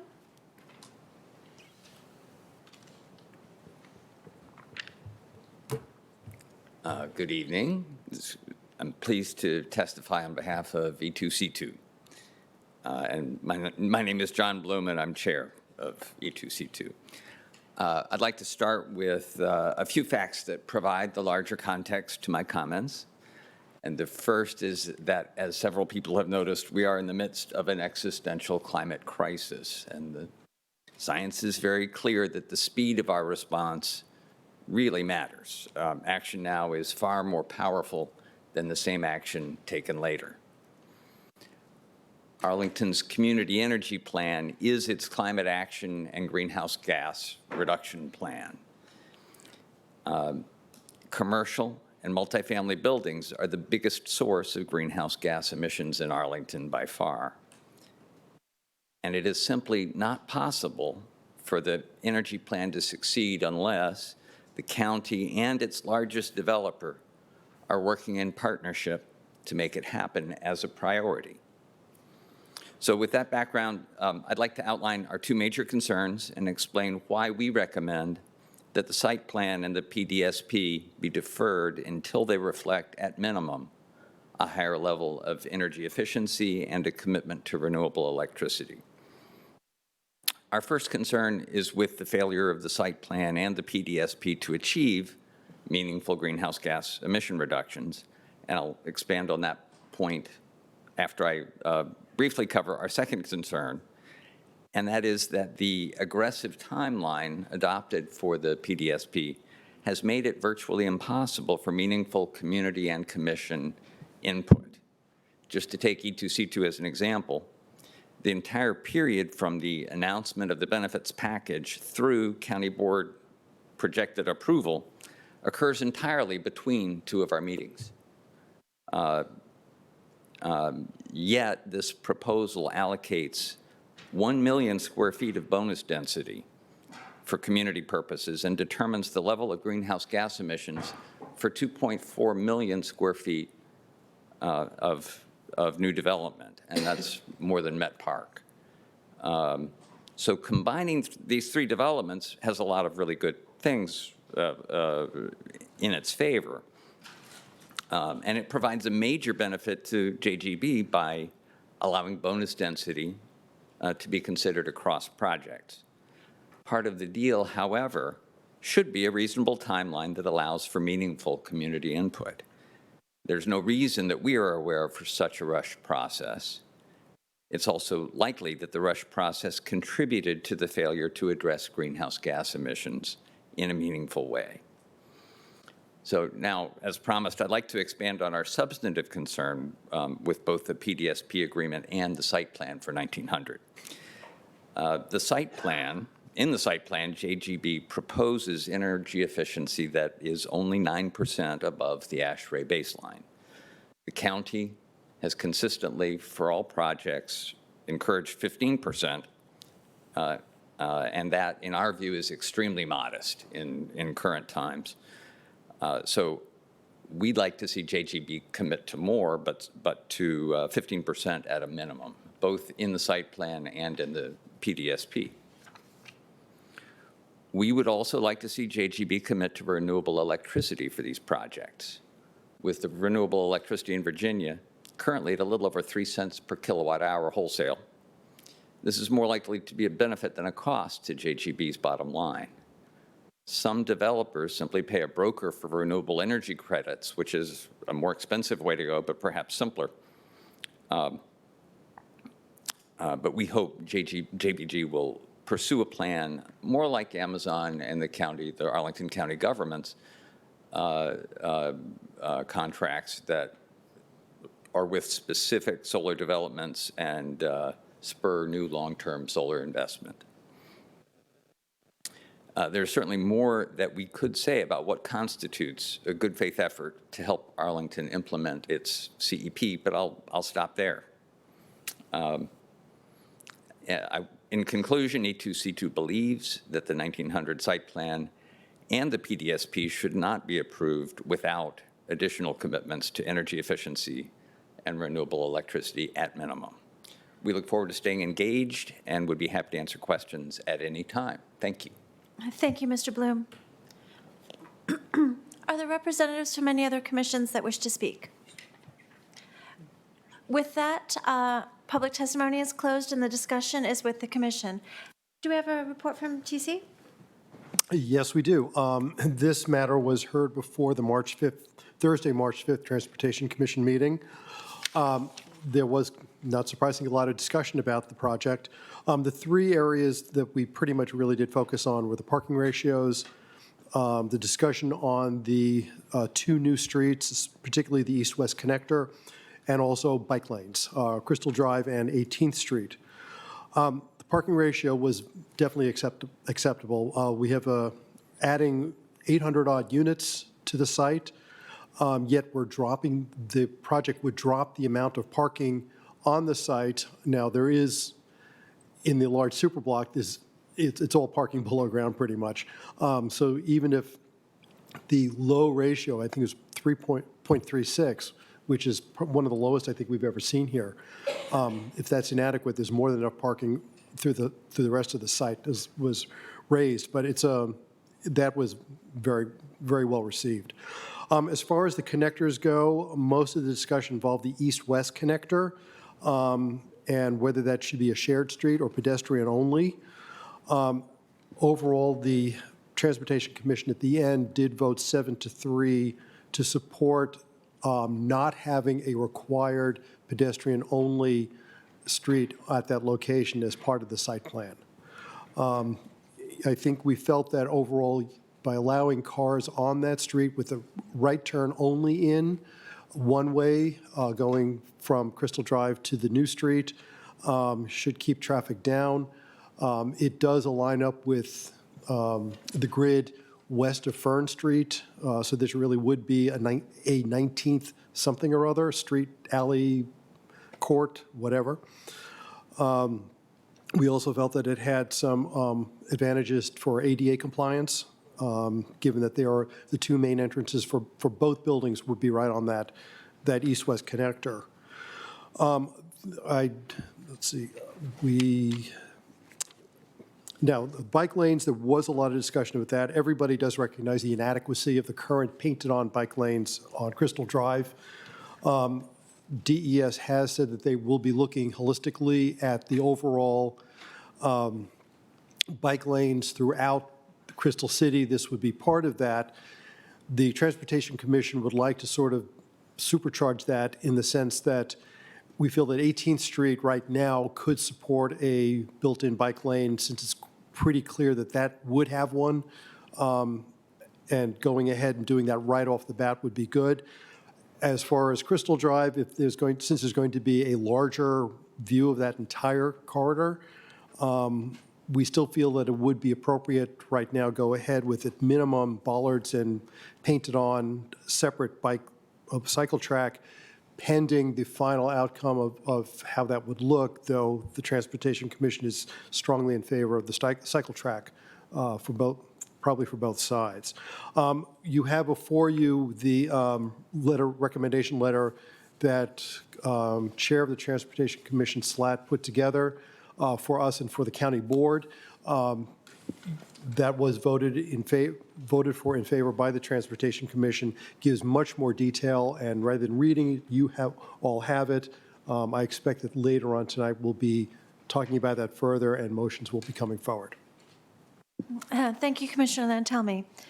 Commissioner Hughes, are you ready for the SPRC and PDSP and report? LRPC, PDSP, and SPRC. First, let me thank you for ably chairing all of those. No, thank you. This was an enjoyable site plan process, and I first also want to thank all of the community members who participated in the process. I do enjoy the conversation with all of you, and it is always fun for me to find out new things and to enjoy just the exchanges. And I appreciate everyone's congeniality, just how much everyone treats each other as a neighbor. So thank you again on that. Tonight, I think you've kind of got a preview of where I suspect most of my commissioners are going to be talking about a lot of things. And they are sort of wrapped up in what I laid out for you and what I call the 6 big areas associated with them. And so I'll begin by working my way through those and sort of giving you thoughts and talks and sort of how we approach them.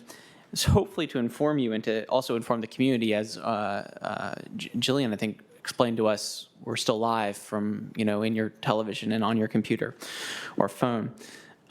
So it's important to start about. So I did want to lead off with the PDSP process. And I think you heard this evening from our community members some of the legitimate grievance with respect to the timing of it. As chair, I did not walk into the process at the SPRC 1, 2, or 3 thinking that I would end up doing a chair on a PDSP prior to it coming to you. That being said, I don't think it's a bad thing. One thing we always need to remember, and I'm going to use visual aids tonight, and excuse my skills, But, I think of the SPRC as the one carve-up of the benefits we get. And for those of you who can't see in the back, I'm sorry, but hopefully on TV is. And then when we introduce the PDSP, we take that little circle and then we add to it all those same things, but the whole pie gets bigger. So the pie grows. And that's important for us all to think about, especially commissioners tonight, because one of the things that gets shown in that PDSP meeting is the curtain and veil of community benefits is a more direct conversation. It's something that we don't always have such a very direct conversation with staff and the applicant in the room. And we had that opportunity in that meeting, and I think good points were raised. Hopefully points staff is going to take back and think about if they were to think about another PDSP and how they should think about, are the recommendations of the site sector plan the most important ones to the community today, or were they the most important ones 10 years ago? And how should we think about that? But for us as commissioners, I think it's important to realize that conversation we had.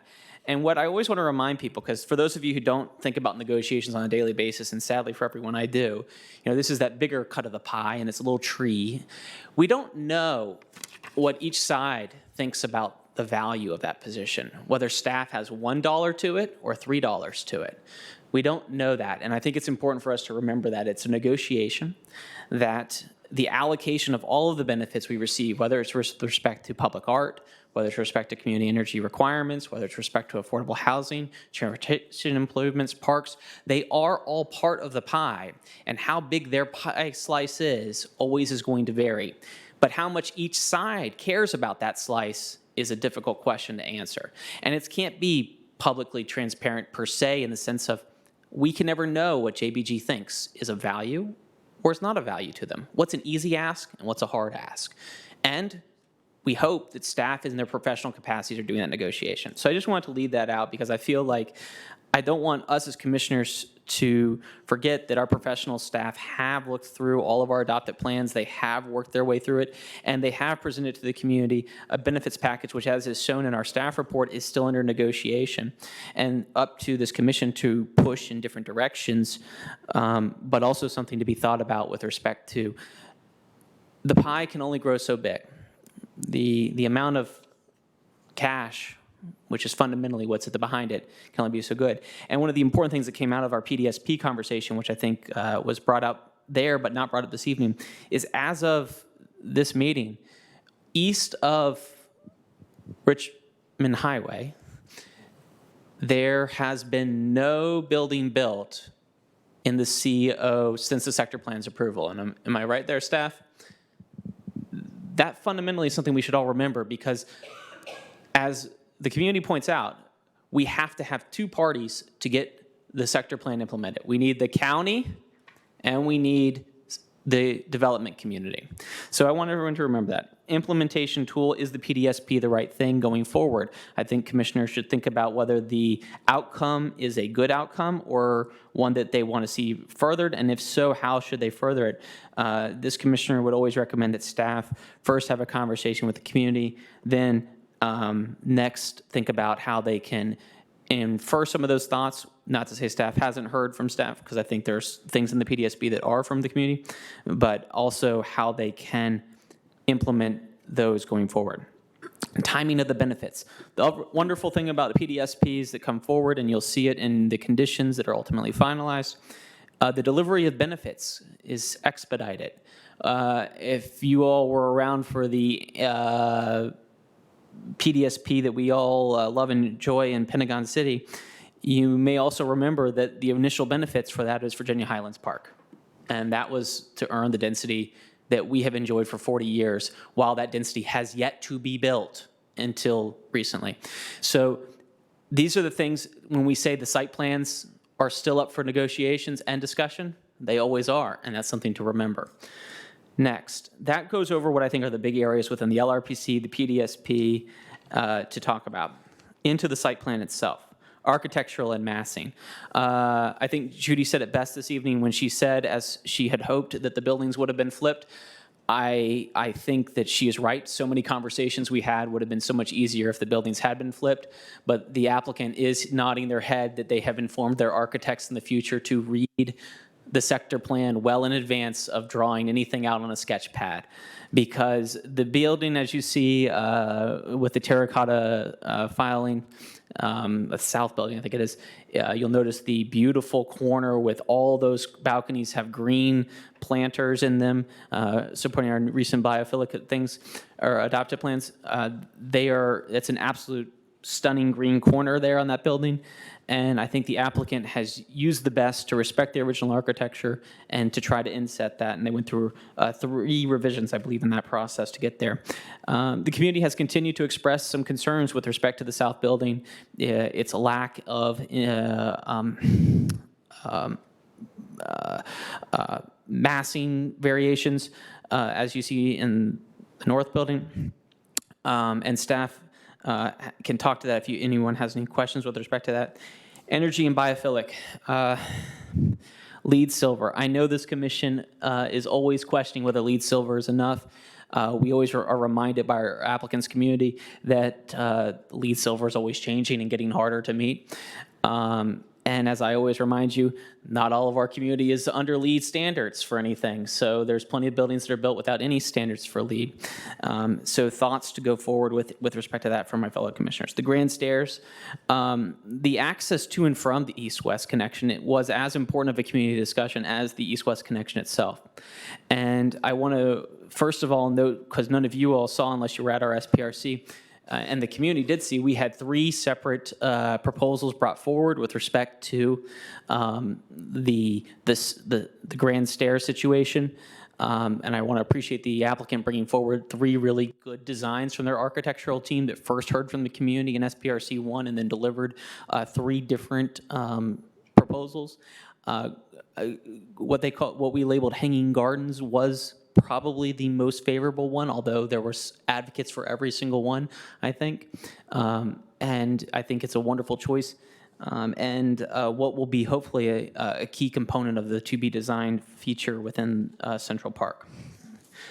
Finally, I sort of try to wear you all out, so hopefully everyone talks all the way through the other issues in the goal that can only talk so long with respect to transportation issues. So with respect to that, transportation east-west connection, I think Commissioner Slatt was the one who said I didn't even spend enough, I spent too much time in my SPRC process with respect to the east-west connection, yet it will remain a stubborn point with respect to this conversation all the way up until this evening, and probably until the county board. Where to begin? I think what's important for everyone to remember, the design of the space between the buildings is indifferent to vehicular use. So nothing about the design will change, nothing about the space between it will change. But the introduction of vehicular access will impact the experience. And that is fundamentally one of the questions that we thought about within the SPRC process. There was discussion at the SPRC process about pedestrian only. There was discussion about the needs for the transportation and the Crystal Drive impacts. There was discussion about a test plan. And this evening, when staff can opine upon it, there are reasons that it's an either-or question. That being said, I have drafted and prepared language for this commission to consider that as a test plan. Personally, I'm comfortable with either direction the commission will take, but I wanted to leave everyone with language for that. Protected bike lanes. We heard at each SPRC meeting from members of the public with respect to the bike lanes. Commissioner Lantomi apparently refers to our current bike lanes as hoaxes. And as a person who used to go down there at 6 a.m. and the bike lane was blocked by delivery trucks at 6 a.m. in the morning on Crystal Drive, I appreciate that. And I look forward to supporting any motion of my fellow commissioners with respect to improving pedestrian bike access. But to be noted for our commissioner, staff's position has remained rather steadfast with respect to this, that the entire experience along Crystal Drive needs to be a unified plan, and that plan has yet to be finalized, and they do believe that the right-of-way preserved within that right-of-way is sufficient to implement whatever plan they come forward with. And Mr. Gibson, is that an accurate reflection? No? A follow-up? Okay. Thank you, Mr. Gibson. Mr. Gibson, I think, would provide you, any commissioners with further questions, some excellent sort of thoughts with respect to that. And with that, I feel like I have respected most of the SPRC process as best I can, and would note there are many, many good things in these buildings. And the one thing that I won't talk about any more further, but simply to note with respect to the question as to pets, the interior planning of the several thousand square feet of private open space inside of these buildings has yet to be determined. And I think pet spa is on one of their list of things to think about. So there's nothing that says the dogs have to poop somewhere else and on your condos, but it's something to think about. So I just want to make that as a note for you and really appreciate the community's process. Thank you very much, Commissioner Hughes, both for this report and for ably chairing all of those meetings. Before we make our list and tee up what we're going to talk about, I just want to thank Ms. Collier, in case we forget, for adding in our proposed motion language for the ordinance to vacate. We do sometimes have trouble with that. No, we're giggling about this, but we saw that, and I didn't want to forget to thank you for responding to that issue. So what I think we've got, and I'll go through my list, and then if we want to add things to it, we can do that. We'll start with the organization that Commissioner Hughes has proposed, with going over the PDSP first and then the site plan. For the PDSP, we'll discuss the issues of community engagement and timing, and any lessons learned, how it worked as an implementation tool, and the benefits and timing, including any options to make any changes with subsequent SPRCs based on some of what we heard with the public comment. With the SPRC, we can discuss architecture and massing, including the architecturally significant feature, and again, reflecting on some of what we heard from the public comment. Then we'll go into energy and biophilia, the issues with regard to LEED, why silver is sufficient or not, the CEP goals and sustainability, and the questions about higher levels of energy efficiency. Then, following Commissioner Hughes's proposed list, the grand stairs, if there are any questions about that, we may not need to discuss that at all. And then transportation, I've included in here the proposed sidewalk width, whether 8 feet is sufficient or 10 feet should be considered by us tonight. The east-west connection, vehicular traffic, pedestrian only or test condition, the protected bike lane, and then a note about the overall, thank you. We can get some clarification from Mr. Gibson on the overall assessment of what Crystal Drive will look like in the future, because it does seem to impact what we think will work best with the east-west street and the bike lanes and so on. And then there was a concern from a member of the public about construction in the area. Does anybody want to add anything else to this list? Excellent. So why don't we start with PDSP, community engagement and timing. Questions or discussion on this? Commissioner Bagley. Yeah, I did attend the PDSP. It was the first time I'd ever been to a PDSP. And I would echo the comments by some of the participants that I did feel it was a little rushed. And I think perhaps moving forward, if we do these again, maybe from the 30,000-foot view, that there were a lot of people around the table, some of which you mentioned on the pie. There's but so much to go around, and everyone is indicating and supporting their interests, but some of those interests are at the SPRC level, not at the PDSP level. And I think maybe if there's a little bit more discussion about that and setting the parameters, that maybe the process would remain at the 30,000 level, and then those comments could go forward. So that was just an observation. Thank you. Thank you. Others? Commissioner Lantelmi? Yeah, I don't know whether this is the appropriate time to raise this under the PDSP, but for the site over at 11th, 12th Street, there was community concern about the dedication of that right-of-way. Can you, Mr. Gibson, could you confirm that there is not yet a determination of how that right-of-way would be used, that whether it's going to be for vehicles or be pedestrian or bike only is something to be determined later on? But other than that, even though I think it's on the MTP, but we don't have it yet, we will, and then we will decide through some further process how it would be done, or am I incorrect on that? So at the PDSP level, what staff has done is we've looked at the adopted county policies and plans. So when it comes to the Crystal City sector plan, the new 10th Road connection is in that document and represents the county's goals and policies. It's also an adopted element of the master transportation plan with a street connection at that location. But I do think it is important to say that our public process is very flexible and sometimes has wide latitude. And so through that process, we can determine whether or not those previous adopted policies and goals will continue. So I don't think that it's off the table that the type of connection that is there could be discussed. Staff does recognize and does feel that it's critical, not only as a transportation connection at a minimum for pedestrians, but also likely to support building access. It is also a critical utility corridor to provide space for water connections and other utilities. So there are a number of reasons that staff supports at a minimum the right-of-way and a fulsome discussion in the future about the use of that right-of-way.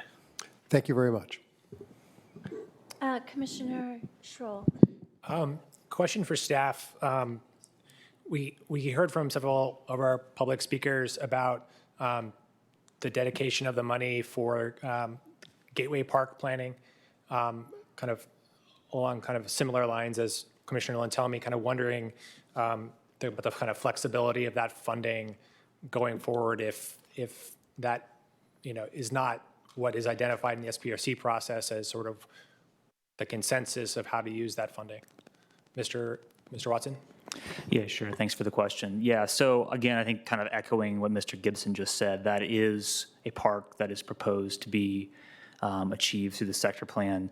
The money that's proposed with this proposal would be used for master planning purposes for that park, which obviously therefore insinuates a later follow-up robust discussion about what the kind of programming would be there, whether it would be left as mostly open space or whether it would be programmed more with active uses. But again, that what we were going back to was the Crystal City sector plan, which is the reason why we're proposing that, or we're supportive of that as being part of the PDSP proposal.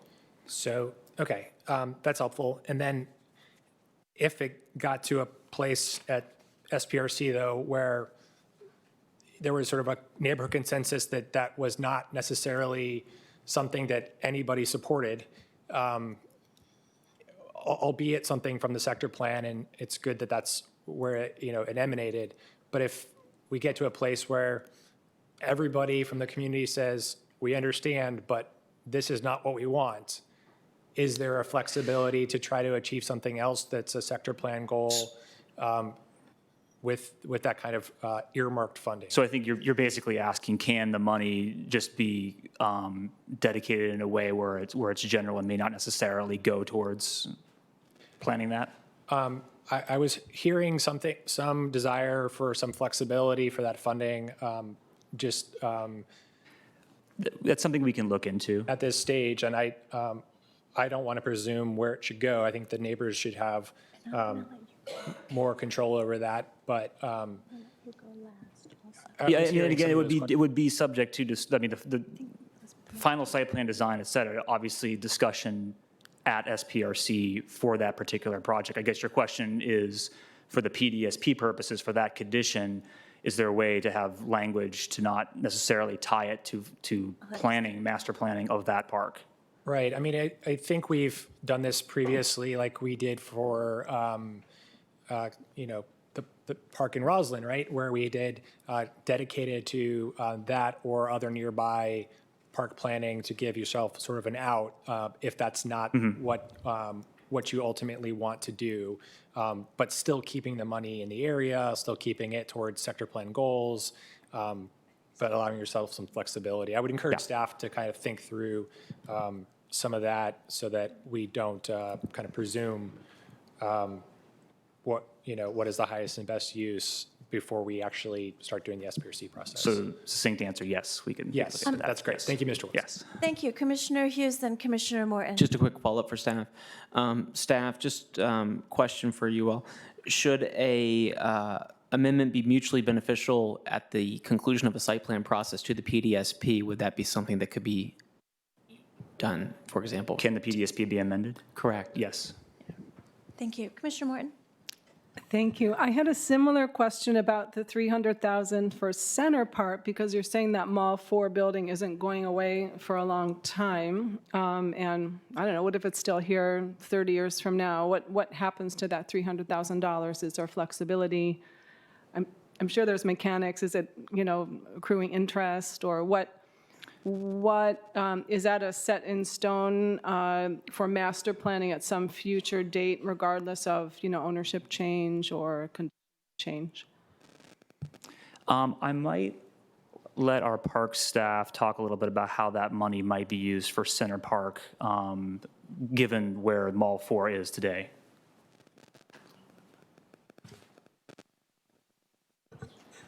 Thank you, Adam. Again, for the record, Marco Rivera with the Department of Parks and Recreation. So one of the things to consider with the money being used for planning purposes, the $300,000 could be used for the master planning and design guidelines creation for the Center Park space. So that includes staff costs, costs associated with providing a consultant for the process, as well as the creation of the master planning document, and then all of the other community engagement processes that may come with it. So those are ways in which that money can be used for that effort, and it is very similar to what we do for other park planning processes. Very similar for a process that will be kicking off very soon for New Park over in where the old Teardrop parcel properties are located, Met Park, and then similarly to what we've done with Rosin Highlands Park Plus, which has Rosin Highlands Park as well as other nearby public facilities. Thank you, Mr. Rivera. I have a couple of questions. I want to note that we received a letter from the Arts Commission that found this process beneficial because it allowed the aggregation of funds that we would normally get a small amount for each individual project to be combined for potentially a larger public art contribution. And then I had a question about, since we've sort of moved around and we've done the benefits and timing as well, with regard to the affordable housing at River House, while I'm delighted to see that, I'm a little concerned when I think some of our greatest need is at larger household sizes. And I wonder if there's the opportunity to address that over time, if there'd be any way to be flexible with that, if there were new units that were built that were larger, for example. 1 and 2 bedroom is wonderful, but I understand one of our greatest needs is for 3 bedroom and larger. Is that something the applicant could address?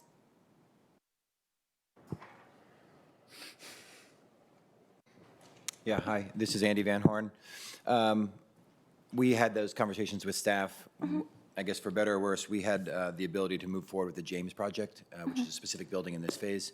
We are working on a review of all the River House units where we have larger units in some other buildings. We will be most likely adding additional buildings and phases to this PDSP in the future, and expect to be able to have more conversations around the larger units at that point. So Great. not with this effort. Understood. Thank you, Ms. Van Horn. It's good to know that we're thinking along those lines. Are there more questions or comments on the PDSP aspect?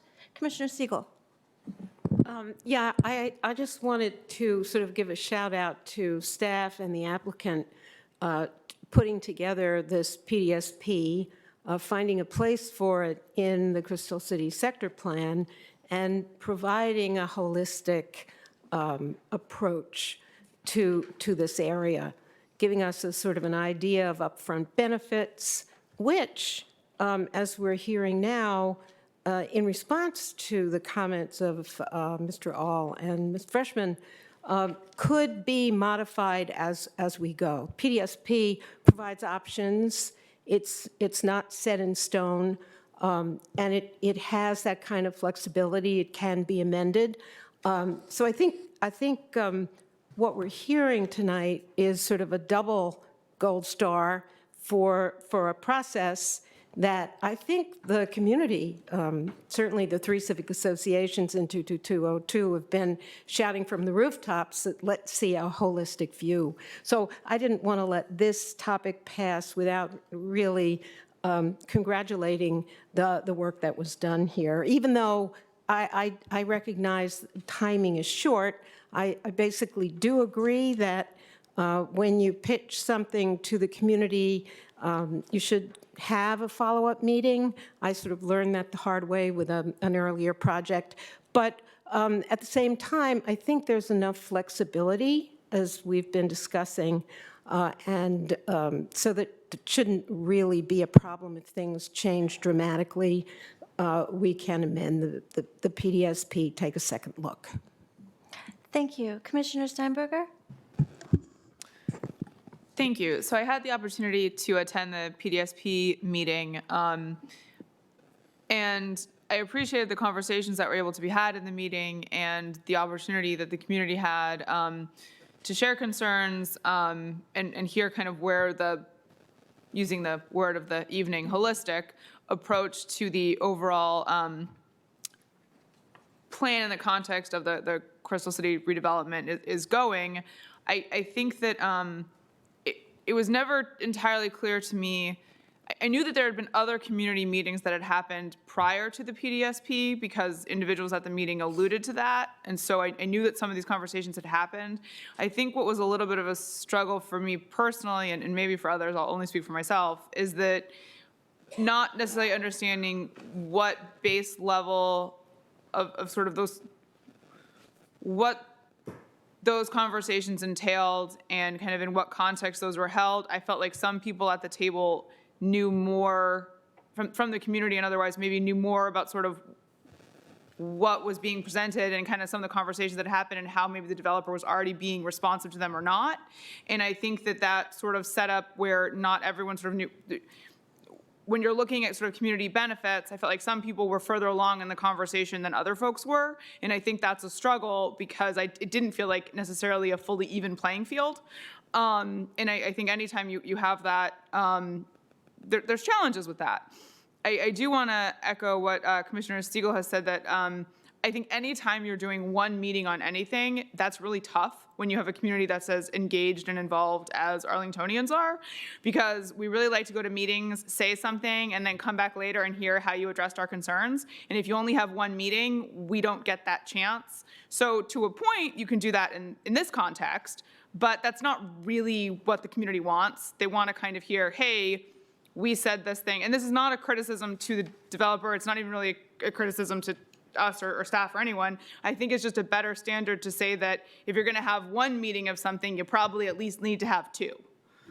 And I know we're trying to cut down on the number of meetings we have, and I've just argued, yeah, I'm getting side-eye, like real hardcore over here. But at the same time, I think that we need to be strategic to a point of what those meetings are and how we use that time. And I don't know that every meeting has to be a 2 or 2+ hour meeting, but I do think we need to have that touch point to come back and say, okay, this is what we said, you know, like, we've said these things, you went away, you did some homework or something, show us what you've got. And maybe there's a way we can kind of balance that and one of the meetings be a shorter meeting, but I do think that sort of call and response, as it were, is important to the process as it works in Arlington.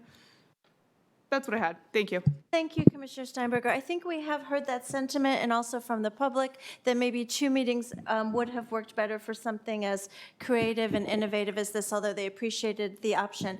With very little, it looks like we're almost done with this, so I'll let Commissioner Hughes have the last word on the PDSP, and then we'll move on to the SPRC. Thank you. And if I was quiet after every time I was side-eyed, I don't think I'd speak, just so you know. So keep on going. But back to Commissioner Gearing's point with respect to the affordable housing contribution, and I would like to hear from staff, if you can. It is noted as one of our currently to be negotiated items, and there is note within the staff report with respect to the fact that 1-bedrooms are currently marks and 2-bedrooms are not currently marks. To what extent has staff, with the work of the developer, worked to ensure that without displacement, language can be structured to maximize the timing of 2-bedroom units versus the timing of 1-bedroom units?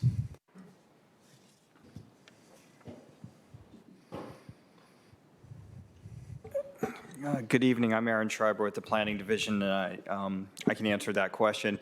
This is, as you mentioned, this is something that we continue to negotiate with the applicant, and it's not a negotiation because there's a disagreement in terms of the percentage of units. As you'll see, at least 50% of the units will come in as by way of two-bedroom units. But I think that is the sensitivity point, is that, as you mentioned, displacement is something that we want to avoid. And so what we are looking at with the applicant is the actual compliance period from a turnover perspective in order to find a way to phase the units in through the committed process such that existing tenants aren't being displaced, or even those who have the desire to re-up their leases, they have the ability to do so. So it's really forcing us to kind of focus on some of those MARC and other housing policies to address the issues of tenant relocations, knowing that all of these ones are in that MARC category, which is asking us to take a look at a little bit of a longer turnover period, but still having a final date of when those can all come online. And the discussions that we've been having with the applicant, the James building is large, it's 450 units, but there's not that many two-bedroom units, so that's really where it's going to take us a little bit more time. At this stage, we're thinking that they have informed us that they think that they can turn over all of the committed units for each of the site plans within 3 years of being approved. It's just really kind of focusing on how can we do that without involving any relocation efforts or actually displacing existing tenants. Madam Chair, so to that extent, I just want to encourage staff and the applicant to maximize the two bedrooms as fast as possible. I see that the applicant is currently headlining, and to the extent possible, to structure language flexible enough such that the two-bedroom units are the first ones the county gets, and that the remainder after the periods become the one-bedrooms. Therefore, showing our commitment to, as Commissioner Gearing pointed out, grab the many family units we can grab in the 22202 area, and to minimize the amount of conversions of marks to CAFs as much as possible. Understanding, of course, we want to not lose any of the total negotiation percentage as staff has laid out. I don't intend to make a motion to that this evening for my fellow staff. I believe having any discussion, which Commissioner Gearing and myself have now done, reflected in the public record is sufficient, and as noted in our staff report, Condition 42 is still under negotiation. Thank you. Thank you, Mr. Schreiber. Commissioner Patel, did you have something on this? We will not be discussing community benefits probably under SPRC because we've already made that agenda, so this is the time. Okay. Just really quickly, I'm thinking about our ZOCO meeting where we started talking about affordability. And I do want to commend this opportunity to look at affordable rental units up to 60%. I mean, this was a conversation that we had extensively at our last ZOCO meeting. And so to the extent that we may be still trying to grapple with what the importance or the outcomes are around ownership versus rental, and 60%, up to 60% versus 80 to 100% AMI, we are offering an opportunity for people to be able to stay here who may not be able to stay here otherwise. Excellent point. The idea of allowing people to stay in the community is invaluable. Thank you. Now we'll move on to the SPRC portion of the agenda. We're starting with architecture and massing. Commissioner Schroll? Thank you, Madam Chair. Mr. Watson, the staff report on page 49 indicates that staff believes that the feature on the northeast portion of the north building is compliant with the sector plan goals of having an architectural feature at that location.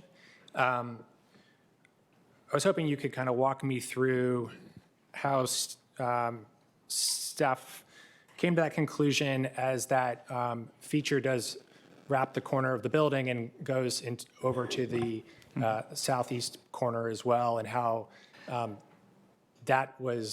those corners are different from each other, and how one is unique and the other is not. Sure. So what is before you is that corner that you're referencing, a rendering of it.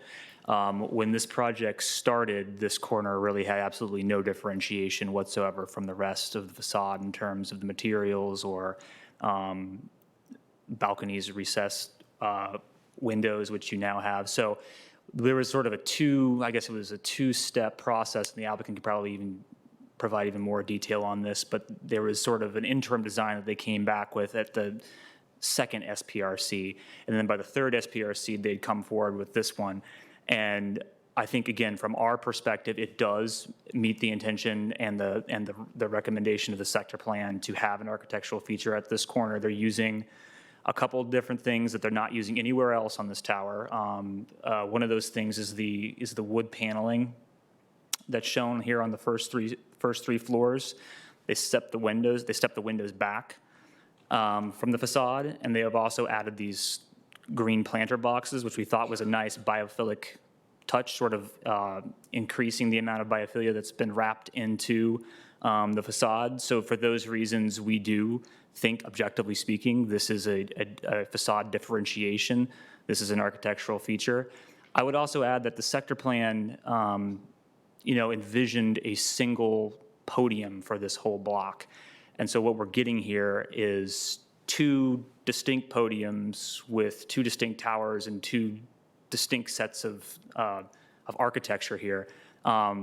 So not, again, to diminish what the sector plan says, but I think, again, from our perspective, that this meets the criteria for providing an architectural feature. Okay. I appreciate the response, and I do appreciate that the applicant did, make an attempt to respond to this. Personally, I think if you ask somebody to come up to this building and identify what the architectural feature is, meet me by the architectural feature. I don't know if anybody would be able to sort of pick it out. I think it is subtle, it is different, it's materiality. It is different than the rest of the facade. Understanding that, I think it misses the mark a little bit. I know it's subjective. This is a subjective thing, and I'll get off my soapbox. But I think it could have been a little bit more distinct. I think the building is gorgeous, so I don't want the applicant to think that this building looks terrible. It doesn't. It looks great. And I think one of the things that came up in SPRC was the fact that we didn't want the fact that the building had great architecture to let the applicant off the hook on this piece. And so, I think if this is the worst thing that happens, it's something I can certainly live with, but I think it misses the mark on this point. Thank you. Commissioner Lantelmi? Now that Commissioner Schroll's gotten off the soapbox, I'm going to get on it. I very much associate myself with his remarks that as an architectural feature, it really doesn't cut it. That said, I believe that part of the reason we had wanted architectural features in the sector plan is because the overall architecture, not overall, all of the architecture of Crystal City was of such low quality that every building was anonymous, and there was really, no one could ever tell the difference between one and the other. The two buildings being proposed here are distinctive just in and of themselves. They do break the mold from what we had seen in Crystal City from when it was built. So again, even though this is not an architectural feature, I disagree with Commissioner Schroll here in that I feel that the overall architecture of this building is high, and that does it. That the building itself is the architectural feature that I'm willing to say, okay, fine, I don't think we have to follow the letter of the sector plan here because the overall quality of this building is high enough that I can live with it not following the sector plan. Thank you. Commissioner Morton? Thank you.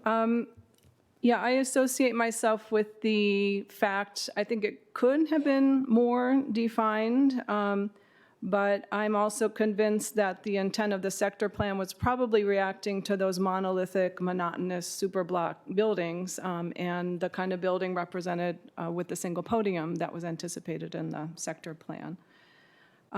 In the staff report, it talks about the coordinated frontage, for example, being less germane because of the particular condition of the proposal right now. And I'm a big proponent of design and review and guidelines, but sometimes if you have a strong, coherent architectural statement, you start kind of muddling with the integrity by, trying to slap on some language that someone had anticipated for a different kind of condition. So I'm satisfied with the architecture feature. Thank you. Okay.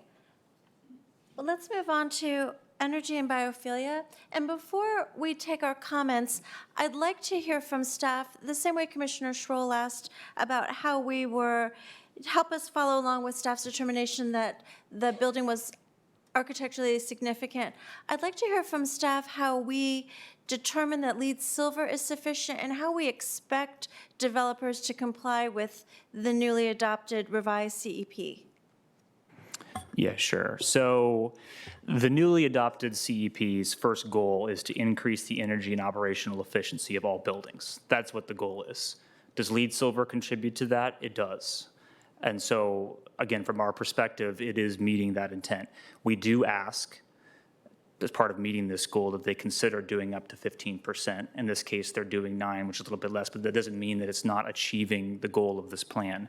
In addition to that, we have, as you know, a green building incentive policy, and I understand the concern that perhaps LEED Silver is no longer sufficient. However, that policy is still in place, and it does award 0.3 FAR for LEED Silver commitment with Arlington priority credits. So what they're doing here is LEED Silver.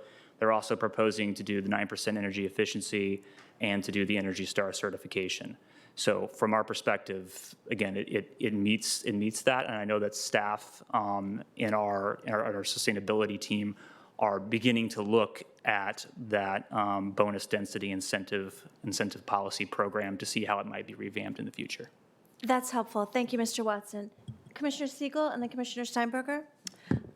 Yes, you stole my question from me, but I'm glad Chair you prerogative. stated it and we got the answer, because I was a little bit concerned that the CEP goals and the green building incentives were misaligned.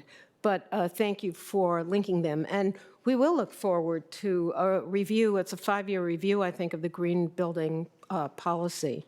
I guess I have a question for the applicant. Could you give us history of some of the buildings you've built and how the... Briefly.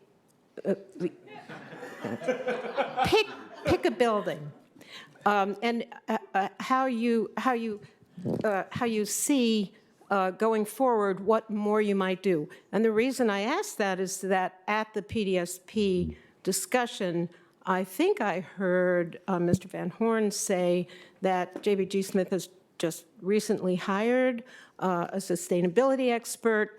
And I think I also heard you say, and I'm putting you on the spot here, that that the incentive that's given for bonus density, namely the green building program, is not your only motivation when you look at the energy output or energy efficiency of your buildings. Yeah, thank you for the question. I'll start with a little bit of a high-level overview. We did just hire Kim Pexton as a Vice President of Sustainability. She has started, and she would have been here tonight, but she lives far away and has a family, so we told her I could probably fill in for her points. She started, recently. She's done a 60-day kind of, initial review and reporting of our entire portfolio across the board. She is incredibly focused on our larger, more strategic moves. And so, I can't commit to anything today, and there's a little bit that we are going to be back here in front of you, again and again this year and then the following year. We have a real incentive to move forward with lots of opportunity in Crystal City and Pentagon City. She is analyzing, portfolio level renewables. She's looking at Crystal City sustainability overlays, including on-site and off-site renewables. She is thinking about, that meaningful approach that's beyond a single building. And not to say that we're not going to try to, do everything possible per each single building, but we are also, as a overall operator, in Arlington and development manager and owner of real estate, we are very focused on our sustainability goals. You can go look on our website. It's a real commitment of the firm. An example, I think, you asked for one, was Central Place Office. It's a project that I built and entitled here in Arlington. That project was entitled to a LEED Silver. When we delivered, the project is certified at a LEED Platinum. And so it's something where we continue to progress the design. We're here at 4.1. pretty early in the process, really, from a design, and we haven't purchased a single thing on the job. We haven't engaged with contractors in a significant way. So we will find opportunities to advance those goals. I think I've talked to the team. We could probably, I know we're going to do better than the 9%, and I know we're going to do better than LEED Silver, right? But it's something that's hard for us to commit to today. It's a little bit of, when we come back, you have to check our actions and make sure that we as a firm feel like we're aligned with the community and the county. And we'll have follow-on projects in the PDSP that hopefully will be able to kind of maybe be more in tune with the CEP goals, because they are starting later. 1900 came through very early, and in the process, it's the first project for us. So Great. that's my, sorry. Thank you very much, Wasn't that Mr. brief? Van Horn. Yes, that was great. Commissioner Steinberger? Just trying to clarify, and this is not my area of kind of innate knowledge, so just bear with me. In terms of the LEED Silver, Energy Star certification is separate than that. It's sort of on top of LEED Silver. Right, in the condition there, it's achieved as it is a priority credit.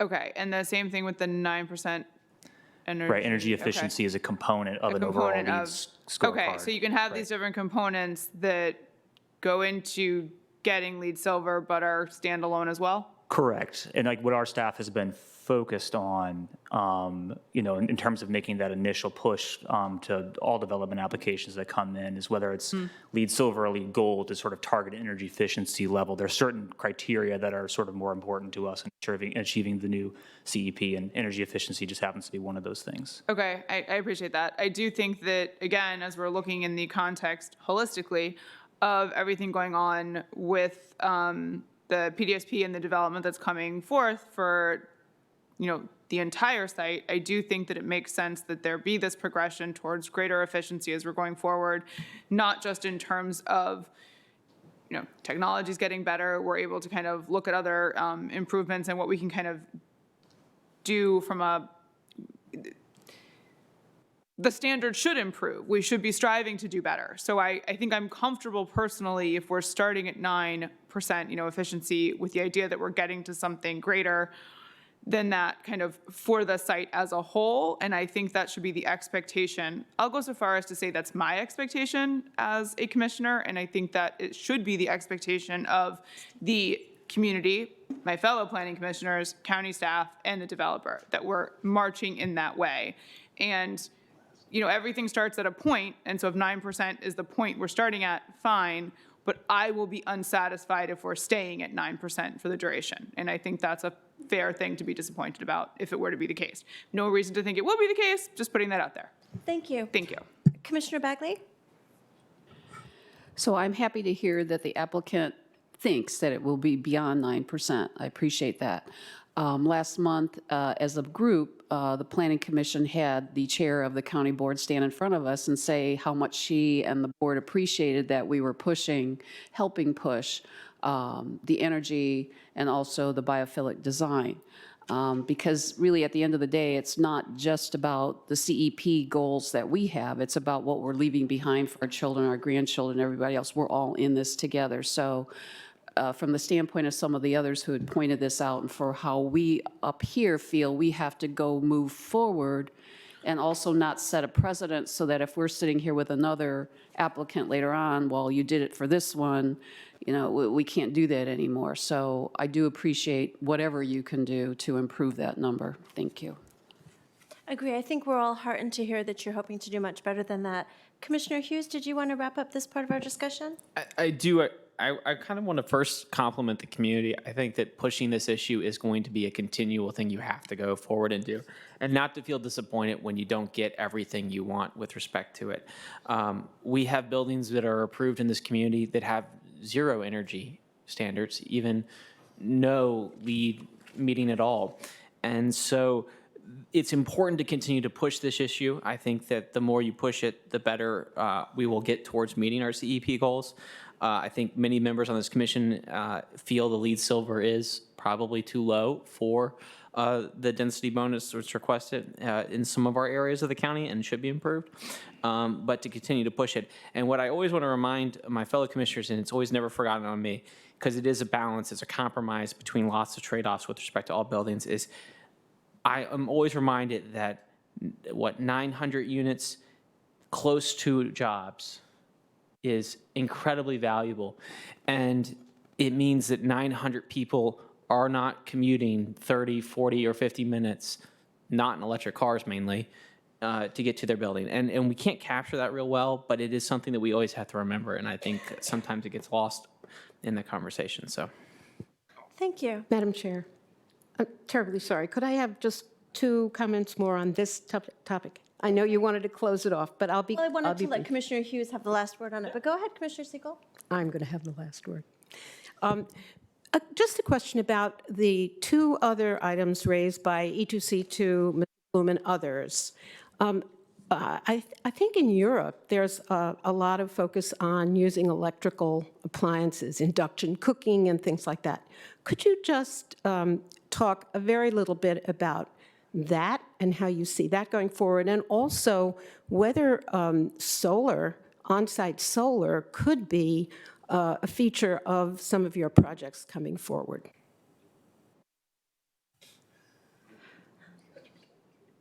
I'm happy to address the on-site solar.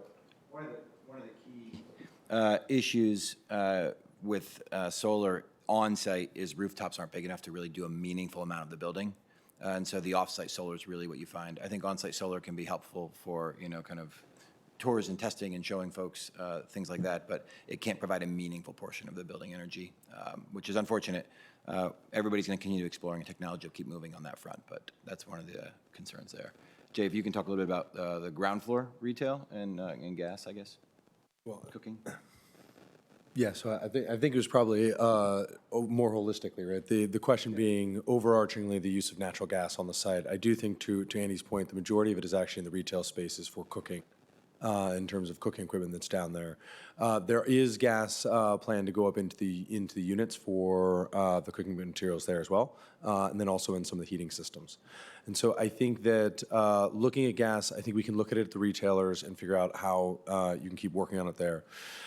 In the overarching building, we actually are using a pretty efficient system throughout the building in terms of having a centralized boiler for hot water is a pretty effective way to bring hot and cold water through it. So it does use natural gas, but it is a pretty efficient way to deliver it. I think we can and will go back and look at the impacts of gas in the cooking ranges versus going to electric.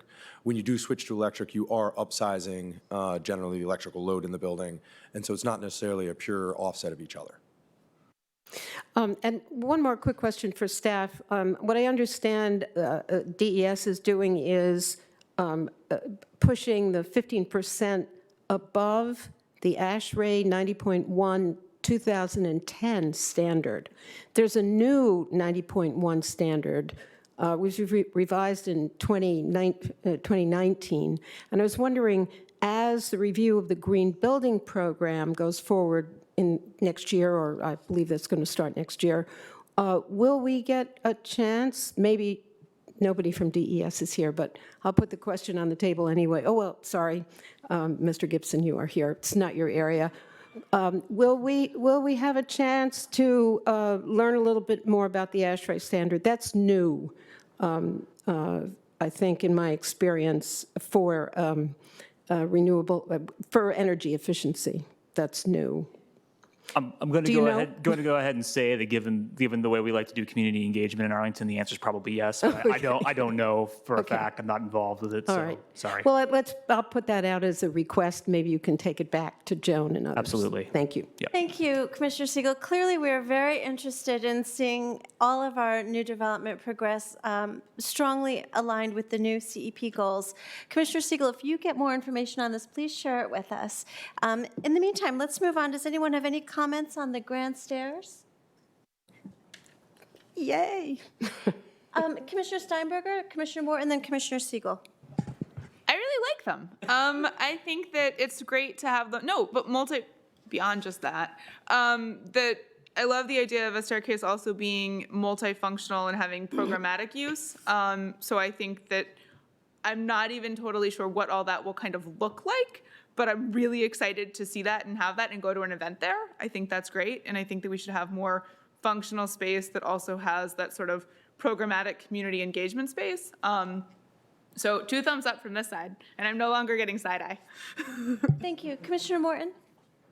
I think mine is more aligned with the alley, so I'm taking Oh, of course. Commissioner Siegel. I just want to say, I learn every day. I'm not a professional in urban design or architecture, so everything I've learned over 8 years on the Planning Commission. And I've just recently found a book called 101 Things I Learned in Urban Design School. You may or may not know this book. It's really brilliant. I recommend it to everybody. There's lesson number 64, entice a few feet at a time.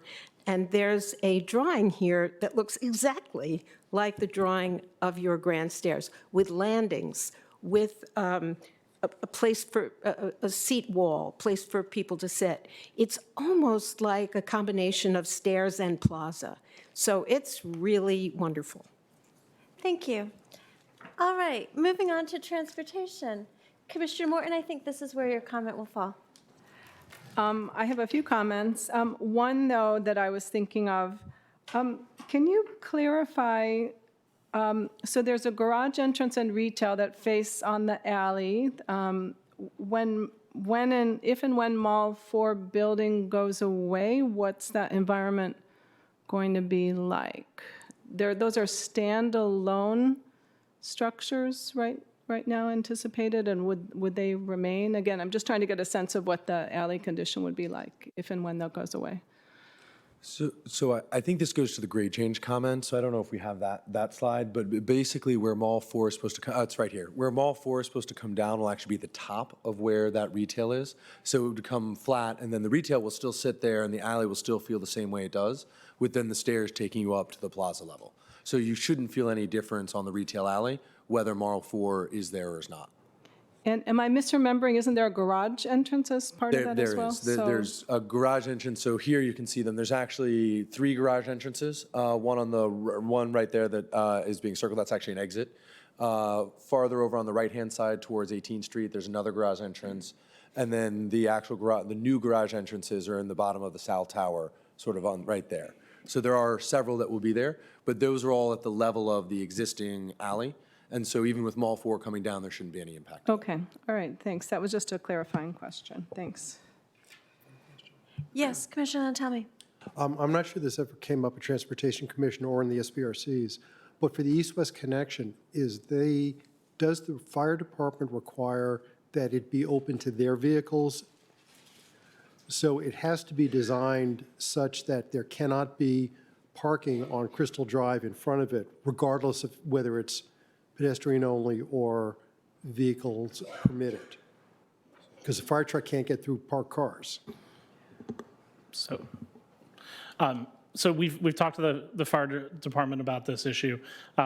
What they have requested is if vehicle access is provided, that a fire access easement be provided through the block in addition to the just public access easement.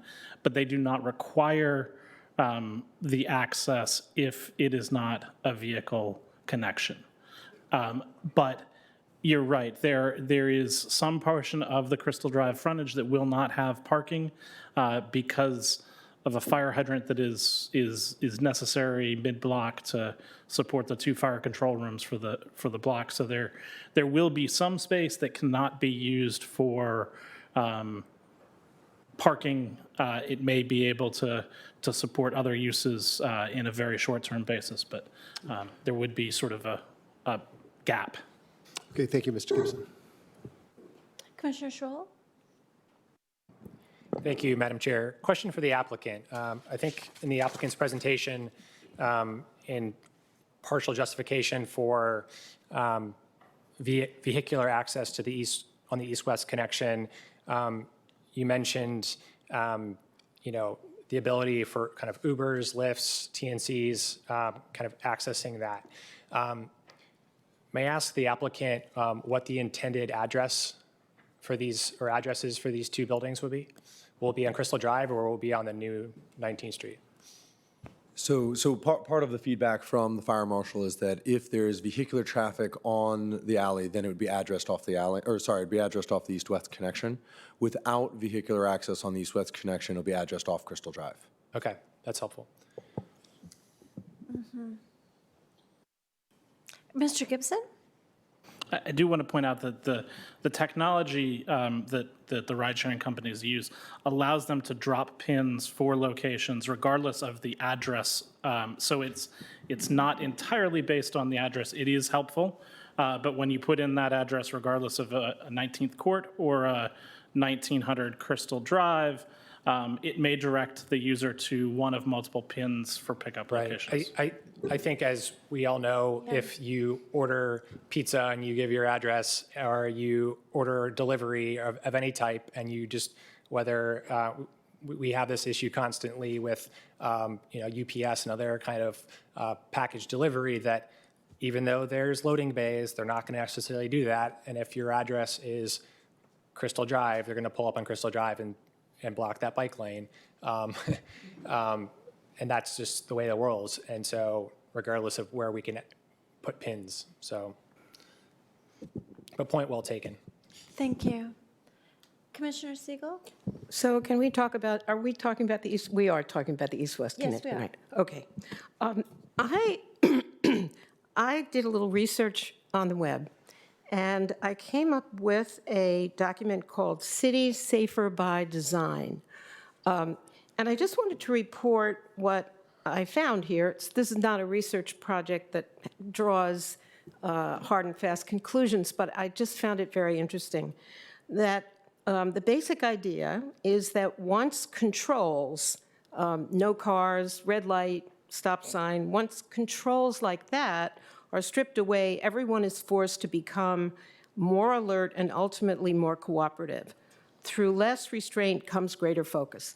It's a philosophical difference from where I think staff is coming from. This is a shared street. It should be gradually implemented on narrow streets close to major pedestrian destinations, retail parks, plazas, local streets where people are walking. And the evidence from this document is that in the Netherlands, there were 50% fewer accidents when people sort of had agency to be more focused and to slow down. The road has to be narrowed, and this road is designed, the east-west passage here has been designed with seating and places to walk outside the seating. It's sort of outboard seating, I guess. In London, there were 71% fewer crashes. I just picked that up off the internet because it is a different way of looking at traffic. I would also say that I'm seeing two different philosophies, that I was moved by staff's view that this 60-foot wide, 200-foot corridor could really be a sort of a relaxed plaza between two apartment buildings where there are two entrances. And I find that somewhat compelling. But again, everything is a balance, and there's so much concern that was expressed tonight about Crystal Drive and how to fix that. It did seem to me worth experimenting with a shared street, which we now have a typology for, the shared street typology in the MTP. So I'm sort of, You're putting in I'm leaning yes, toward towards testing out the shared street technology. Exactly. Commissioner Hughes, do you want to share more from the process? So as I alluded to in my report, we discussed the east-west connection significantly throughout multiple SPRCs. It was discussed at the LRPC. It is, as you see in the staff report and the Transportation Commission's letter, the continual issue of this building. I personally can go either way on it. There's so many ways to go on it. And what came forward, and I think it's important for us to know in our conversation to help commissioners have a more informed motion-making process, are the following. As you all see, Transportation Commission recommends that the restrictions on vehicles be removed and therefore allowed on it. You heard from many members of our community and from staff that the most optimal solution may be a pedestrian-only solution. The applicant itself would prefer a solution that allows vehicles. We discussed during the SPRC process a trial period. Now, there are very legitimate reasons that staff can lay out for anyone who would ask, reasons not to do a trial period, that it's either on or off. that there is no in-between with respect to it.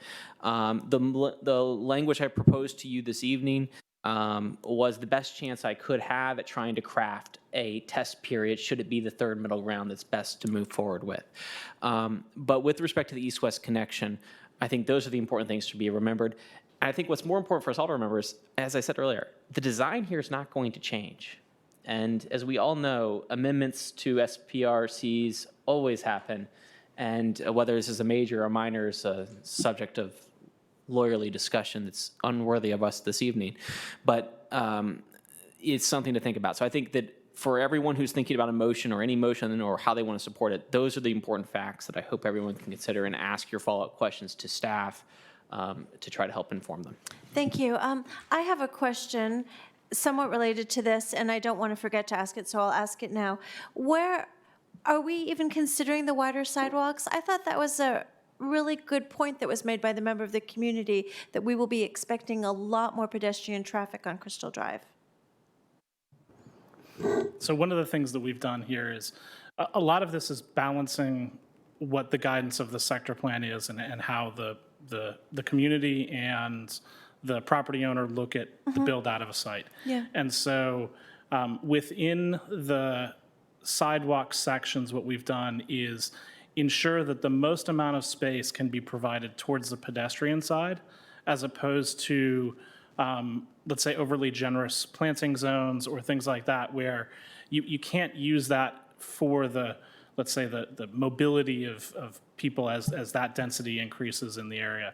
So we've stuck with the more standard 5x12 tree pits, as opposed to going to 6 or 8 foot tree pits as were originally proposed in the project.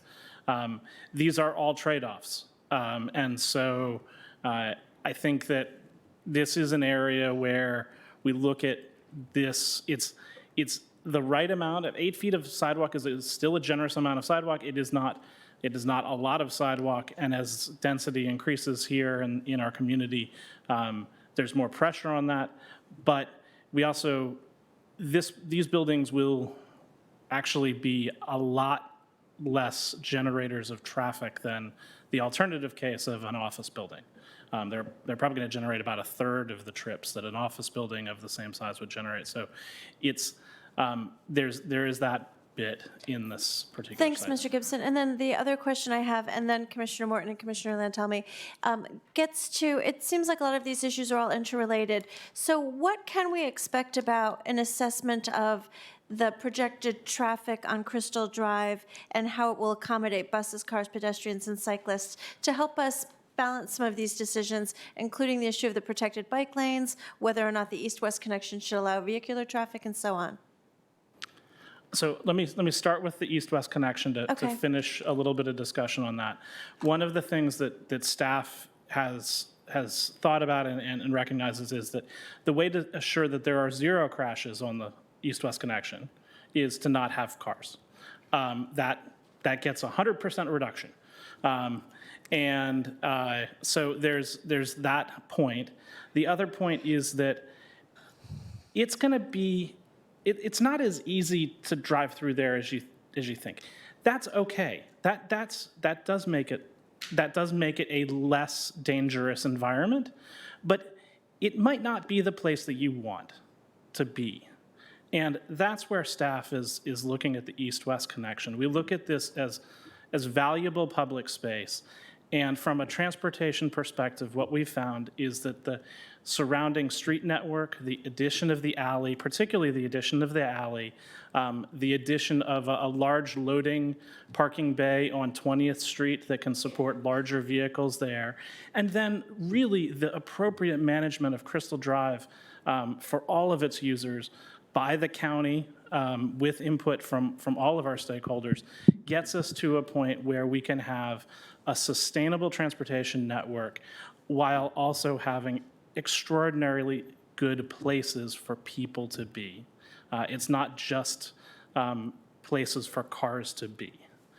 So I respect the applicant's position on this, but I think that this is one of those cases where when we look at utilization of the public or private realm for the users of a site, we recognize that the surrounding network can support all of the vehicular needs, and we don't have to interject cars here. Now getting on to Crystal Drive, because I think that that's, I may preempt some of the discussion that we have. If you can bring up our slide. And so with the recent adoption of the MTP bike element, we've created a new typology, which is our primary bicycle corridors. These are our most significant bicycle transportation corridors. They're the links in our community going, in this case, north-south. And so one of the projects, one of many of the projects identified, but one of the highest priorities is looking at Crystal Drive, Potomac Avenue, and to some extent, Clark Bell as the supporting network for cyclists. And these corridors aren't just the corridors of on-street bike lanes that we have today, but they are looking at enhanced corridors which can support all users, whether they're 8 or 80 when they're biking. And so that really looks to providing protected or buffered bike facilities to support that all comfort level of riding. So DES. What's the difference between protected and buffered? So there's even a difference inside of the sort of professional realm, but protected would generally say that there is a physical element between moving cars and a bikeway. And so those types of protections could come in the form of parked vehicles. They could come in the form of raised curb elements. And then where the nomenclature is sort of on the fence, technically, when you put the bollards in, the professionals are looking at those as more and more a buffered bike lane because those bollards don't provide a physical element to keep cars from going into them. They provide a delineator, but they won't stop a car. But then there's the next type of buffering, which is simply painting extra space on the street, very similar to what we see along Market Commons in this neighborhood. And so I hope that gives you Thank you. That's very the helpful. spectrum. Commissioner Morton had a question, and then Commissioner Lantelmi. Yeah, and if it's okay, I have a quick question, I hope, and then I have some comments. I remember I went to, I think, 4 out of the 5 meetings about the project in PDSP. And at one point, I remember there were requests to get counts of the traffic you're anticipating on that east-west. And I know maybe that's in a TIA or something, but do you have an estimate on, like, Mr. Gibson saying, oh, it's not as much traffic as we think. I don't have a good sense of really what would be a likely traffic count on a given day. Good evening, Dan Van Pelt with Grove Slate. The volume that we had in the TIA was actually very low. We're not expecting a high traffic volume. It's the functional aspect of it's those small number of trips that could stop on Crystal Drive, that could block traffic. It's the functional benefit that you would get. But the actual amount of volume we expect to use that east-west driveway is very low. And could you be a little more specific than very low?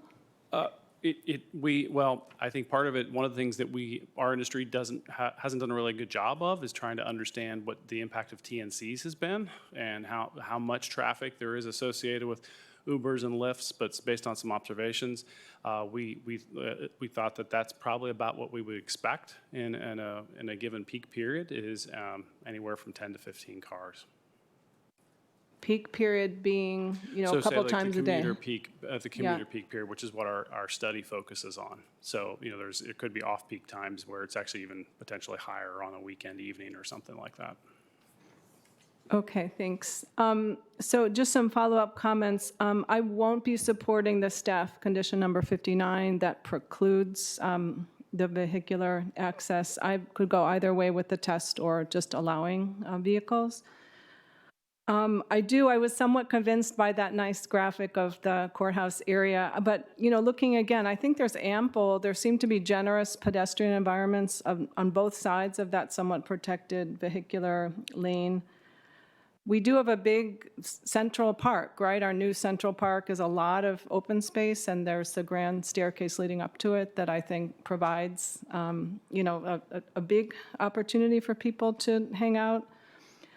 I'm somewhat convinced by the concern about how successful the retail will be and how, the lobby will function without a limited amount of automobile traffic. And localities in the US, the report Jane mentioned talked about, and my husband is a director of that group that actually wrote the report. So I know it. And, it's communities all over the world that are, really embracing what an American here calls the happy dysfunction of, the kind of Wunderf environment that's mixed up. But, here in the US, there are fewer examples, but people are experimenting. And, what's often happening, as I think is the pedestrian-only environments are often unsuccessful, so people have to go back and, reintroduce cars. So I don't see the point of precluding it from the beginning, and I don't see the harm in testing it. I mentioned to a couple of you, I've talked to people at the wharf and also with people associated with the curbless street in Washington, D.C. near Union Market, and they just say they periodically just check in and with your equivalent in D.C. to see, how's it going, without any kind of formal language like Mr. Hughes had proposed in his possible motion. So I'm supportive of it either as a test or as just allowing the vehicles. Thank you. Commissioner Lantelmi, then Commissioner Ware, then Commissioner Bagley. Yeah. I'd like to join the comments of Commissioner Morton and throw in a couple other things. I also will be voting to remove Condition 59. I introduced the motion at the Transportation Commission, so I'll be consistent on that. A couple of other points, though, that hadn't been raised earlier. It's first off, one of the commenters was raising her concern about having a 3-year-old on such a street, and I get that. I've spent lots of time with 3-year-old over the past year, so I know what they're like, and I know what it's like walking along the street with one of those cute little things. But I think that this is where design matters, and I think that if the design is done right, there'll be sufficient visual cues that literally even a 3-year-old will understand this is the best place for people and the cars go over here. And it'll be relatively easy for a parent or whoever to keep that little one corralled. The other thing that I want to raise is actually the stairways and how this east-west street interrelates with the Hanging Garden stairway. If it's done the way we expect, people on Crystal Drive will be able to look straight through to see that those stairs are there. And that's great, because we want it to be inviting and to draw people in. As they walk up and down the east-west corridor, they will be walking to the west. Cars will be coming, going with them toward the stairs. So everybody's sort of moving, can see each other, because they're essentially moving in parallel for the most part. If there are no cars on the east-west corridor, all of a sudden they're coming on another street, which in Crystal City is not expected, the north-south corridor. And that's where there will absolutely be vehicles, and they will be going across there. There's no reason for them really to stop, for the most part, right there. So I'd rather have people walking along the east-west corridor be cognizant that there are cars here, cars are moving, cars are doing things, so when they get to the north-south, they expect cars there too. They'll have that same level of caution. Whereas if you don't have that, it's possible, you could have, and this is where we have conflicts. It's not that they're moving in parallel. The north-south is going perpendicular to the east-west. Cars are going to be coming out, won't necessarily expect people. I think it will actually be safer crossing that north-south corridor if there already are vehicles on the east-west corridor. Thank you. Commissioner Ware? I actually have a question about the PBLs. So Commissioner Bagley, if your concern is on east-west, I think I'll yield to you. Yes, so I'm torn between, I see both sides here, but I guess I have a question for staff. If there is a test period, what does that look like? What are you looking for to see how this works? I'm just curious how that would work. So we're not supportive of the test period. We believe that what you select in this process is 90% chance, even if you put in a test period, it's predominantly what you'll end up with. I think the commission's comments are absolutely on point about how these places can and will function. So it's not a question about, I don't think this is a question about safety. I think this is a question about the spaces we want to live in. And in this case, a space without vehicles is an opportunity that the Crystal City Sector Plan has been looking for. It is looking for spaces that we can live in, and to put cars here because either technological issues or fears that the north-south connection will have a slightly marginally increased operational outcome one way or the other. I think that it's fair to have many opinions, but I think that this is a case of values, and so I'm going to leave that with the commission. I think that the north-south street is going to be a phenomenal example of exactly what you've talked about as a beautiful mess. Cars, people, shops, things are going to go on there. It's not going to be comfortable for everybody, but it's going to be an opportunity that is unique to many spaces that we build. And I think that it's an opportunity for us to take our fears and say, we can try this here, and it has an opportunity to see what happens in our community. And so I leave it to you guys. Thank you for that clarification, Mr. Gibson. Commissioner Ware? Thank you. I have a question for staff. This is on page 43 of the staff report, and forgive me if this is something that's been covered and I've simply missed it. Setting aside the concern about wanting to do protected or buffered or otherwise enhanced bicycle facilities on Crystal Drive as a whole, for this portion of Crystal Drive, what would prevent or what would be the reason to just simply swap the parking lane and the bike lane as presented in figure 28?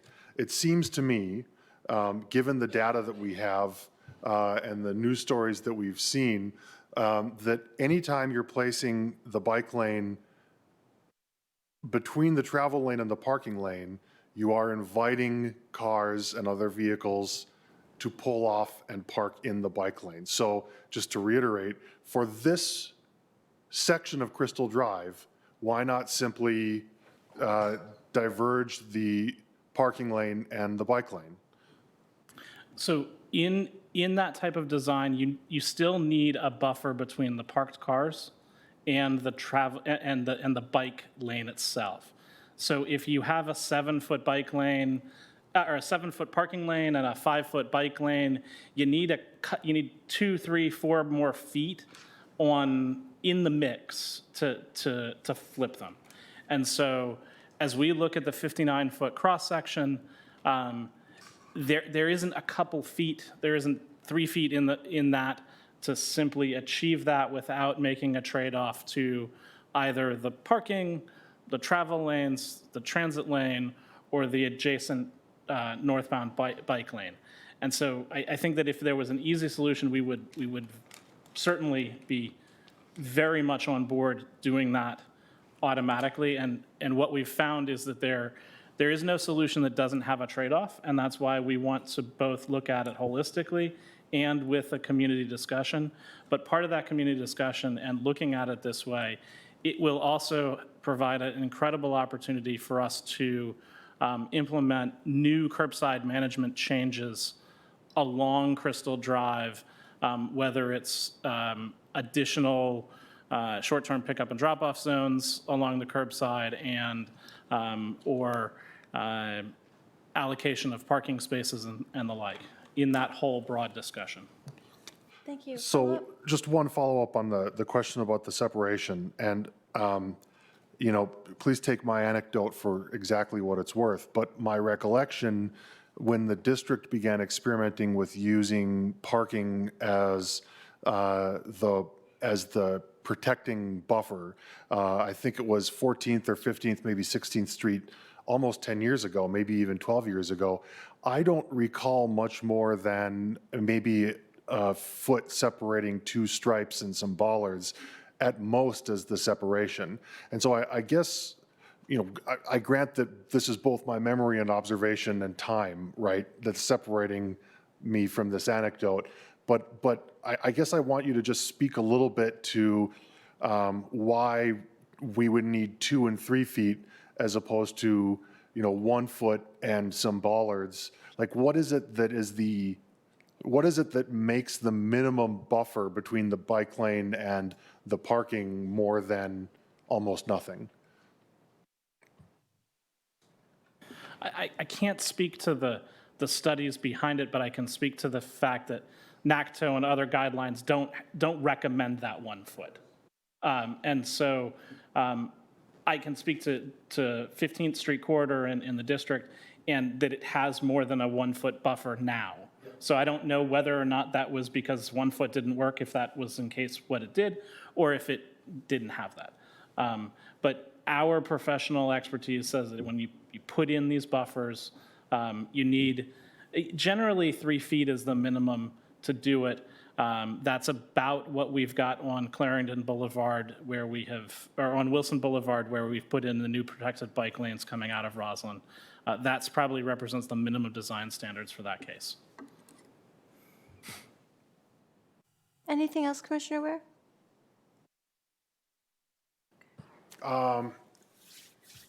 You'll probably find a way to artfully pass on this question, and I won't begrudge you if you do. If the county board were to direct staff to do something consistent with the Transportation Commission's recommendation, then where would those 2 or 3 feet come from in the 59 feet? So in the Transportation Commission's interim recommendation, so if the county hasn't figured it out otherwise, their recommendation would be to have a protected southbound bike lane and maintaining the northbound bike lane. Presumably, based on the discussion, it sounded as if the sacrifice would be the parking. And so you'd lose 300 feet of parking or whatever the curb. Otherwise, you then have to make other choices. Are you losing a travel lane? Are you losing the bus lane? But I think from the TC's hints, it would have been that you take the parking out. So can I just one more push on this point? Staff has said that that you are of the belief that following this study, that the 59 feet would provide enough room for a protected bike lane or some kind of buffered facility should that be the outcome of the study. And that means to me, and again, please, I won't begrudge you if you try to find a way of artfully passing on this, but it suggests to me that staff has already identified, or at least made some internal educated guesses about what's going to go. If what I'm hearing you say is I worry that what I'm hearing you say is that you're saying the parking might be the thing that has to go now, but I'm skeptical that after the study, staff would say, we're going to get rid of the parking on this section of the 59 feet. And so I just, what am I trying to say? I'll say it candidly, and that's that I'm having a hard time reconciling the point in the report that staff is confident that can all fit in the 59 feet with the concern, for lack of a better word, that the thing that would be dispensed with is the parking. So I have to reread our staff report. I think that what we've determined is that the 59 feet is supportable.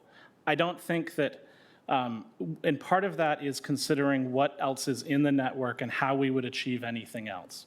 I think that if we had all of our, if we could re-sketch Crystal City and had no buildings in place and no property ownership to deal with, would Crystal City be 59 feet wide with an 8-foot wide sidewalk? Probably not. I think that we'd probably have bigger sidewalks and more space for bikes, particularly knowing how we would design that today. But when we're looking at this, we're looking at how can we implement the goals and policies, and we don't find that getting 1, 2, 3, 6, 8, 10 feet of space on this site is something that will help us achieve a systematic improvement to our network.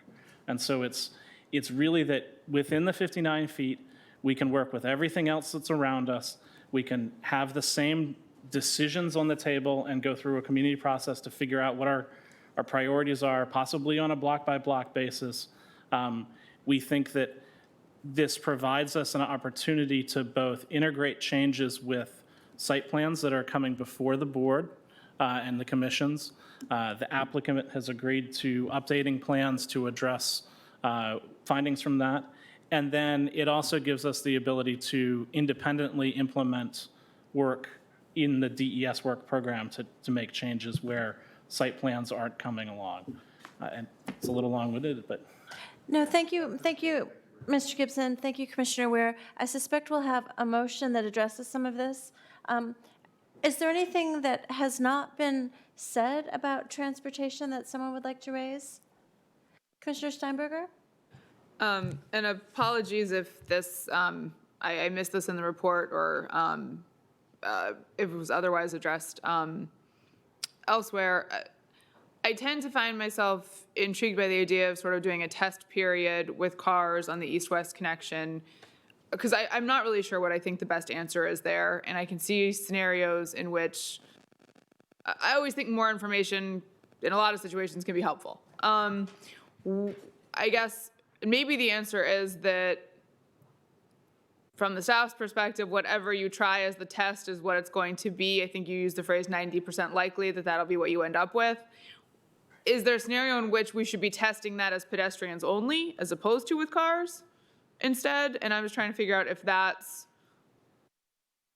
I suspect that will not be popular with my fellow commissioners, but I'm curious as to if that seemed like a more feasible, like why does the test only have to go the one way and not the other? So one of the challenges that we see with a test option is, frankly, staff has limited resources, and the test option takes away from those resources. And so the resources that we would be spending on providing enhanced bike facilities in the transportation department might be diverted to figuring out one way or another on this answer. And so we're concerned about the resource limits. We've seen how contentious some of these decisions can be and how much engagement can be required to go one way or the other. Just the act of making decision spins incredible wheels in this county. We have you guys get out, we have other commissions participate. It takes a lot to make a decision, and so when you build in another decision point, there's something that's going to happen. So that's my point. I think that we could, with thought, if we were told to figure out one way or the other, we could figure out something with the applicant, but it's going to take a little bit of effort because you're really slicing it thin. It's probably not going to be a safety problem to put cars there. It's probably not going to be a transportation problem if you remove cars from there. And so it's so marginal that it's tough to have another decision. Thank you. I feel like we're not getting new information out of this discussion, so I want to move on. Is there anything else anyone wanted to raise about this? Yes, Commissioner Ware. I just want to make one crystallizing point, and I'll say it now before we get to motions. Yeah. And that's that if Mr. Gibson, thank you for your help, very helpful and I think very well reasoned points. I think that if we were to see a travel lane on this street, a vehicular travel lane on this street or any other street in the county, be obstructed 25 to 50% of the time, that would quickly be determined to be a design flaw, and it would be restriped within the month.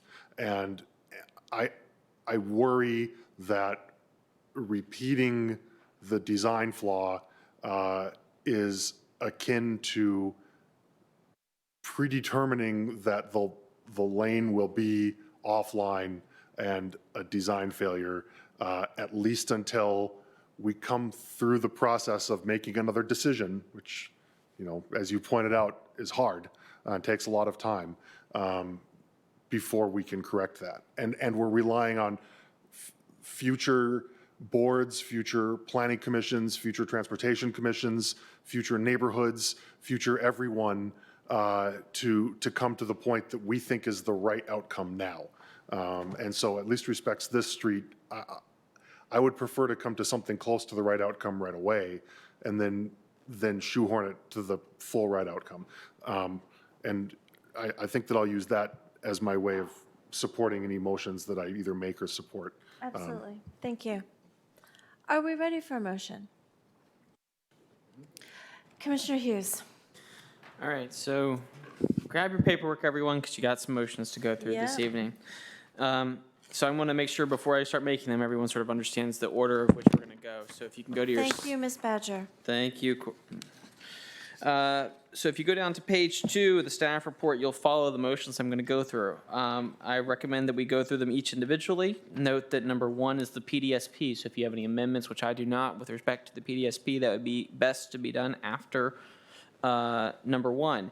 And if you note, you can hold till the end to number 5 for any motions you have to amend the specific site plan in front of you. That will be best done after we've made 1, 2, 3, 4, and at number 5. And do stay tuned, because after this, we still have to vacate some sidewalk easements with respect to the site. Otherwise, our applicant would be unable to build what they like to build.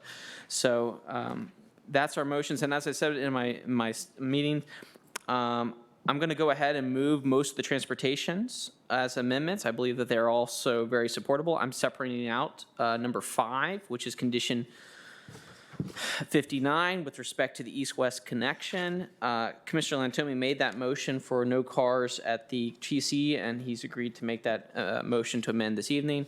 I plan to second it, but I'm more than willing, should the commissioners wish, to move my alternative language with respect to the test period adoption with staff's poignant comments for our deliberations with respect to that. And as I've said to all, the language with respect to the test program is my best stab. It is certainly not, a great thing, but it can stand for us. So with that, I move that the Planning Commission recommend the County Board adopt the attached ordinance for phased development site plan number 454 for 3 non-contiguous sites in Crystal City located at 101 12th Street South, RPC number 34-024-007, 008, 009, 017, 023, 270.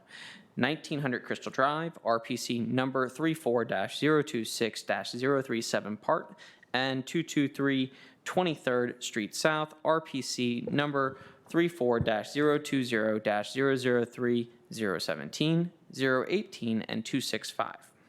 I'll second. Motion made by Commissioner Hughes, seconded by Commissioner Siegel. Any discussion? Commissioner Hughes?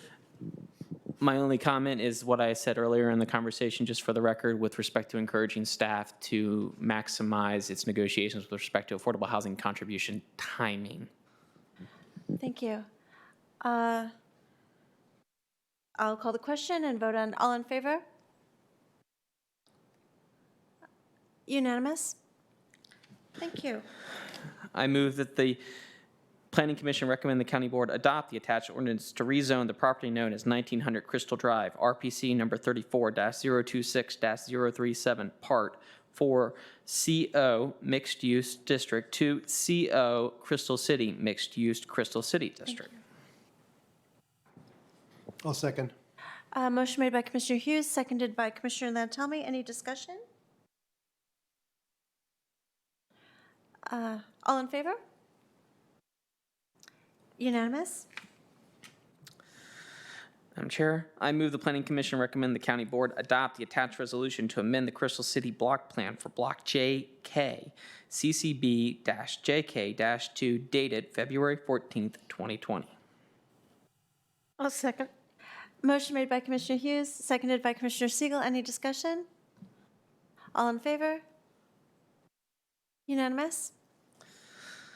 Madam Chair, I move the County Board, or the Planning Commission recommend the County Board adopt the attached ordinance to amend site plan number 56 to remove 140,000 square feet of site area for the subject site plan located at 1800, 1801, 1851, 1901 South Bell Street and 1999 Richmond Highway, RPC number 34-026-035-037-038-039-040, with modifications for zoning ordinance requirements, including permitting the existing density to be retained above 3.8 FAR, shared loading space, reduced parking, and other modifications as necessary to achieve the proposed development plan subject to the conditions of the ordinance.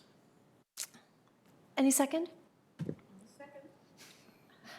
Motion made by Commissioner Hughes, seconded by Commissioner Siegel. Any discussion? All in favor? That's unanimous. Madam Chair, well, before I begin that one, I do want to point out and congratulate, I believe that's our first Richmond Highway motion here publicly.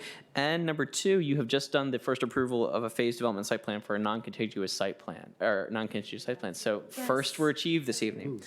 With that, Madam Chair, I move that the Planning Commission recommend the County Board adopt the attached ordinance for site plan number 421 to permit the construction of up to 5.92 FAR total density, including approximately 788,416 square feet of residential and approximately 39,890 square feet of commercial gross floor area located at 1900 Crystal Drive, RPC number 34-026-037 part, with modifications of zoning ordinance requirements, including reduced loading space, reduced parking, increased compact parking ratio, use mix modification, density exclusions, and other modifications as necessary to achieve the proposed development plan, subject to the conditions of this ordinance. I'll second that. Motion made by Commissioner Hughes, seconded by Commissioner Lantelmi. Any discussion Oh. or amendments? Yeah. Would you like to go last, Commissioner Hughes, or do you want to go first? I'll go last. Thank you. Commissioner Ware? So I have a motion, and just before I make it as a signpost, it's effectively 1, 2, 3, and 4 of the Transportation Commission's recommendations. I'm not trying to telegraph my thoughts on Part 5. I just think that it's best to handle them separately. So with that said, I move that the Planning Commission endorse, adopt, and incorporate the Transportation Commission's recommendations that, 1, the enhanced bike facility cross-section for South 18th Street depicted on page 43 of the draft board report as figure 29, 18th Street South alternative configuration providing protected bike lanes, be implemented as part of development construction of either this site or the already approved development immediately to the north as appropriate. 2, that the board direct transportation planning staff to initiate a public process to determine the most appropriate long-term cross-section for the Crystal Drive 12th Street South corridor from the intersection of 12th Street South and Long Bridge Drive to the Potomac Yards Trail. This public process shall include consideration of street parking removal and other changes to the cross-section necessary to provide bicycle facilities that meet the transportation requirements of the bicycle element of the Master Transportation Plan. 3, that the outcome of the above process be a conceptual plan that shall be used to require updates to the civil engineering plans for 1900 Crystal Drive and any other approved but unbuilt site plans on the Crystal Drive 12th Street South corridor prior to construction as schedules allow. And 4, that staff and the applicant develop an interim cross-section for the Crystal Drive 12th Street South corridor that would provide a southbound protected bike lane without removing the existing northbound bike lane along 1900 Crystal Drive's Crystal Drive frontage, to be constructed as part of the project in the case where the outcome of the above process is not completed in time to update the civil engineering plans for 1900 Crystal Drive prior to construction. This interim cross-section would be expected to be temporary, pending the outcome of the study, and shall be built in the interim using temporary materials such as bollards, precast curbs, planters, or other temporary materials that create physical separation from passing traffic. Second. Motion made by Commissioner Weir, seconded by Commissioner Hughes. Madam Chair. Yes. I move unanimous consent that the reference to enhanced bike facility on South 18th Street in our report be modified to reflect page 46.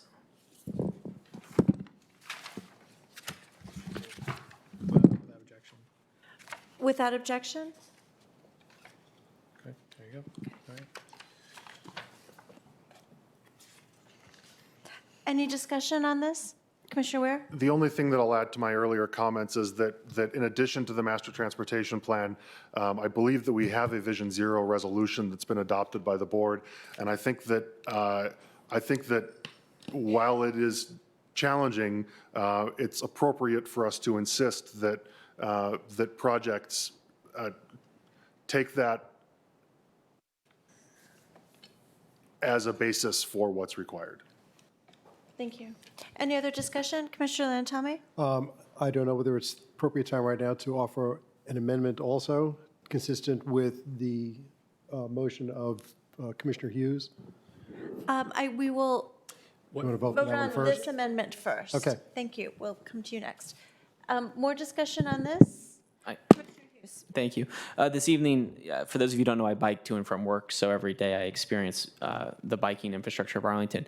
And this evening on my bike commute home, which was so appropriate, I was trailing what must be an elementary school little girl who was then following her mother who had a little 2-year-old inside of a Bachfiat, biking along our Quincy Street protected bike lanes. And it was scary at me for the first moment, that craziness of an evening commute and seeing something you weren't expecting, and then to see them dodge right back into the protection of the parked cars. It really made me feel, as I was crossing Wilson Boulevard there, that this is what we need to build for our entire infrastructure. And if we don't build it, they will not come. That is fundamentally the question. And we've seen the numbers with Amazon's employees with respect to with how many of them will bike. We know the biking infrastructure of the South with respect to the Washington Trail running right there and where it dumps people out. So unless we build protected bike lanes on Crystal Drive, we will not have a great infrastructure in our community. And I think that we must make the sacrifices where we do. So I fully support this motion. All right. Commissioner Bagley? Can you pull up number 2 again just for a second? I have a clarification question. Public process. So I'm just asking about the public process in respect to Mr. Gibson's point that staff is somewhat stretched pretty thin. So this is not part of that. This public process would not add unduly to anything that, am I understanding that correctly? It's just a clarification question. No, I think what is kind of lost in all of this is that staff has committed to this. I mean, the board doesn't really have to direct us to this, but that helps. So I think that you have a great motion before you. Okay. All in favor? That's unanimous. Was there another amendment? Yes, there is. In the spirit of this, I'd like to move one more amendment, that the Planning Commission recommend to the County Board that the site plan condition number 59, which prohibits vehicular access on the east-west connector, be struck, allowing but not requiring vehicular access. This will bring us consistent with the recommendations of the Transportation Commission. Is there a second? I would second that. Motion made by Commissioner Lantami, seconded by Commissioner Siegel. Any further discussion on that? Commissioner Steinberger, then Commissioner Schroll. So I understand the change would permit but not require vehicular access. So is this amendment intended to be for a test period, or is that going to be handled in a separate amendment to come? No, I I'm see not- Commissioner Hughes shaking his head, so Yeah, that's next. I'm not going to propose that, but it would allow such a thing to occur. Okay, but it would be one step, two step? Okay, thank you. Commissioner Schroll? So I won't be supporting this amendment. I've concurred with staff, I think, from the very beginning that I think this should be a pedestrian-only street or corridor. I guess it won't be a street if it's pedestrian-only, but a corridor. We heard from the applicant's own transportation engineers that there's not a traffic need for it here, and that it makes really no difference from a transportation perspective whether we have it or not. It is to move some peak TNCs off of Crystal Drive. We've heard from the neighbors that they even want to, a number of them want to see this as a pedestrian-only corridor. And so, and they know the difficulties with Crystal Drive, and a number of them are still advocating for this to be pedestrian-only. With respect to the viability of, the retail, I mean, it certainly could be a concern. But there are a number of examples of pedestrian-only malls in this country, some in Virginia, one notably in Charlottesville that is pedestrian-only and thrives. And so granted, it's a much larger facility than this, but I don't think that just creating, or limiting vehicular access necessarily means this will fail. I guess the other thing too is that came up in our discussion was maybe the increased conflict points when people walk up to the alley. Again, I'll bring up the Charlottesville pedestrian mall that does have vehicular access across the mall, perpendicular to it. And there aren't, conflict points that I'm aware of there. And people drive very slowly. They do have a table there, very similar to what's proposed here. And so, I think the last thing I'll say is, we've added this pedestrian priority street typology to our MTP, and this wouldn't be necessarily a street per se, but this would be an opportunity essentially to have that in the county. And so I feel like if we don't take advantage of the times when we really can get away with it, we're going to have this typology that we kind of never use. And so I will be opposing the motion. Thank you. Commissioner Weir? I've gone back and forth on this, and I think even 15 minutes ago was thinking that I was inclined to defer to Transportation Commission. But that said, I think I'm persuaded by Commissioner Schroll and also by staff on this one that this is probably not a case where we're going to see a lot of value added by vehicular access and essentially preserving or creating a curb cut where the use case really isn't a vehicular priority. Thank you. Commissioner Bagley? I will also not be supporting this, not because Mr. Gibson was so passionate, but because if in fact we so many times in the county are trying to discourage traffic, why wouldn't we take the advantage now of not having any traffic on there and possibly decreasing traffic around there as more people are at that site and location? So I will not be supporting this. I likewise will not be supporting this. I love the idea of the shared streets, and I love seeing them when I travel, but I was compelled by Mr. Gibson's clarification that this isn't about a safety issue, which I think it was very interesting to hear the examples. This is about providing some more accessible open space for the community. Anyone else? All right. All in favor of the motion? All opposed? 5 opposed.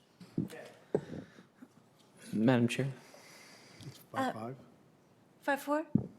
Oh, who's missing? It was sworn support. Devanchi's left and Tenley didn't attend. Yeah, Devanshi left, okay, because I knew there was 10 of us when we started. Yes, there was 10 when we started. It's like 10 little Indians. Okay. It failed. Yeah. So, Commissioner Hughes. Madam Chair, I move the Planning Commission recommend the County Board amend condition number 59 to allow a test period of vehicular access to the east-west connection not to exceed 4 years after certificate of occupancy issuance. During the test period, the applicant shall engage the services of a qualified transportation engineering firm and submit an annual report noting any recorded pedestrian bike vehicular incidents recorded by local police. Should the vehicular access create unnecessarily high incidents, more than twice any other intersection point when compared to the rest of Crystal Drive, then the county board shall have the option to remove all vehicular access from the east-west connection. Second. I'll second. Motion made by Commissioner Hughes, seconded by Commissioner Lantelmi. Any discussion? Well, actually, go to Commissioner Hughes. Commissioner Hughes? Thank you. Thanks, Commissioner Scholl. So what you see before you is my attempt to craft a amenable test plan that limits staff interaction with respect to its need for staff hours, creates an objective standard for which to measure the success period, and then allows for the option of the removal of the vehicular should the concern be that incidents between vehicular and bikes are unacceptable. It is not perfect. It's my best try. I'm open to any suggestions or amendments, but we did have this discussion within the community. There was definitely no universally accepted good, bad with respect to each, as was evidenced by this conversation this evening. And so this was my attempt to try to craft a motion with respect to a test period. Commissioner Siegel, Commissioner Morton, then Commissioner Scholl. I really do appreciate Commissioner Hughes' valiant attempt to rescue a proposal from doom, which I think the original proposal has been doomed. But I really do think, and I agree with Mr. Gibson, that this really is it's a value issue. What do we want this piece of this street or corridor to be? And I really would have preferred the applicant's proposal to have a shared street. That didn't work, but I don't think this fixes it. I am persuaded that it's too much decision-making, even if it's 4 years down the road. So thank you for your valiant attempt, but I can't support it. Commissioner Morton, then Commissioner Weir, then Commissioner Scholl.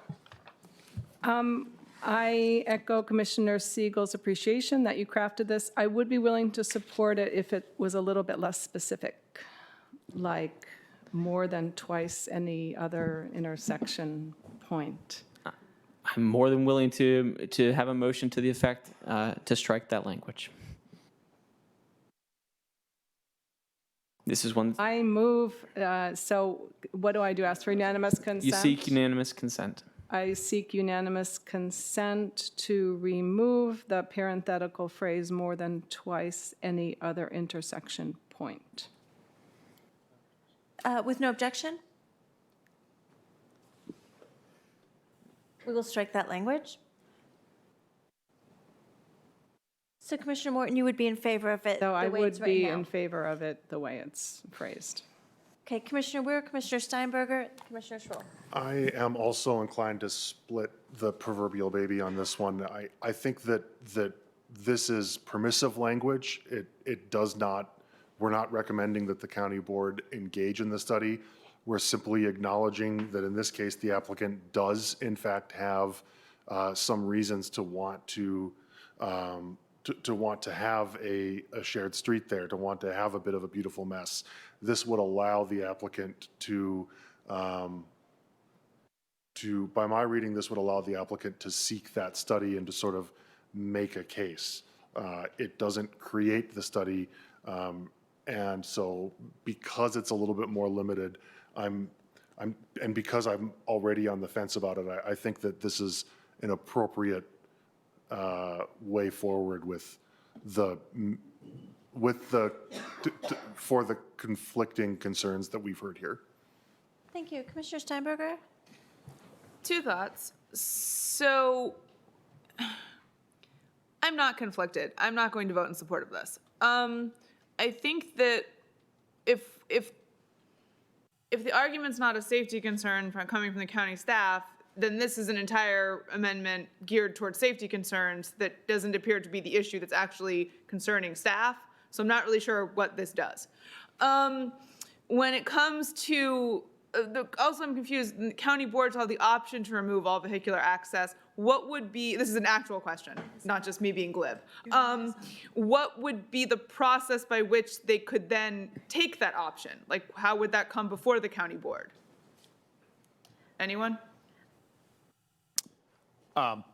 One thing the county board can do is advertise an action on their own motion, as is done with requests to advertise RTAs. So they could bring it up on their own motion if it was determined that they wanted to take that action.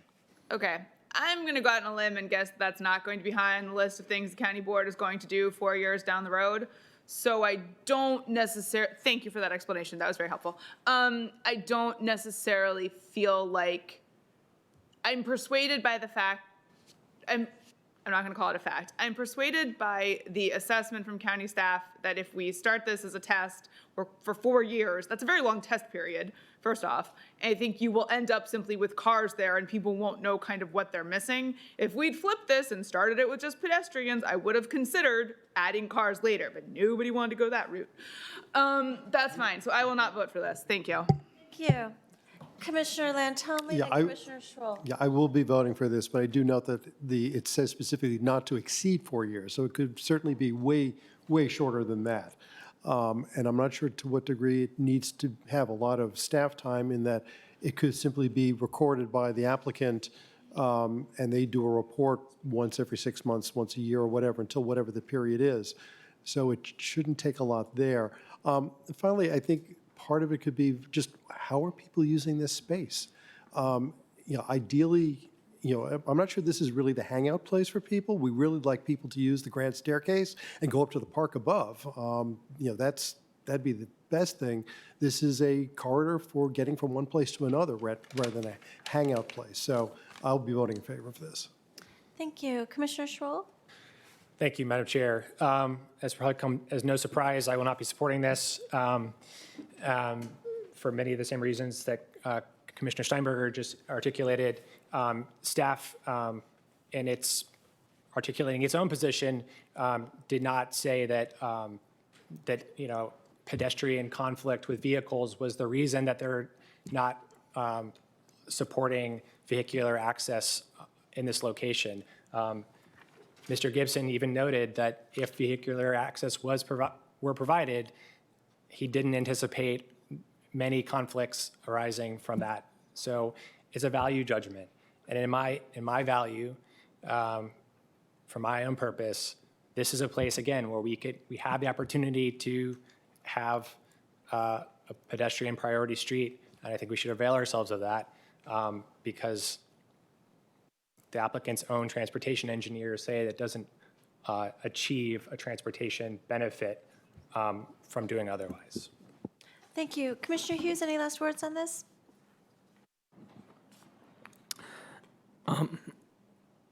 If anyone has better language, I'm more than willing to hear it.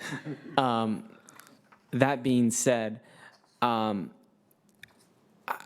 do believe there's valid points on both sides. We spent 3 meetings, more or less, on this. LRPC discussed the east-west connection, what level and should or should not have vehicular access. SPRC 1, SPRC 2, both spent pretty much half of the meeting discussing this action. And SPRC 3 still touched on it at some points. So it has remained the central issue with respect to a decision, whether we come to we will come to a decision this evening, but whatever the 5 county board members come to, it will ultimately be the solution. With respect to this, I would never presuppose the county board's willingness to take something away that they have the right to. And what this condition would craft it to do is to allow them the opportunity to take away something and to experiment with the 4-year period of vehicular access. For all those reasons, I'll support it, and that's it. Thank you. We'll vote on this. All in favor of the motion? The amended motion? Of the amendment? All opposed? Fails to pass 5-4. Any more amendments? Then let's vote on the main motion as amended. All in favor? All you lawyers. Passes unanimously.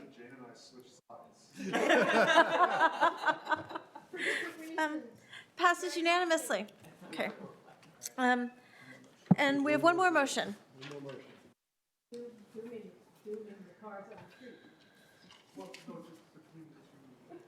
Commissioner Hughes?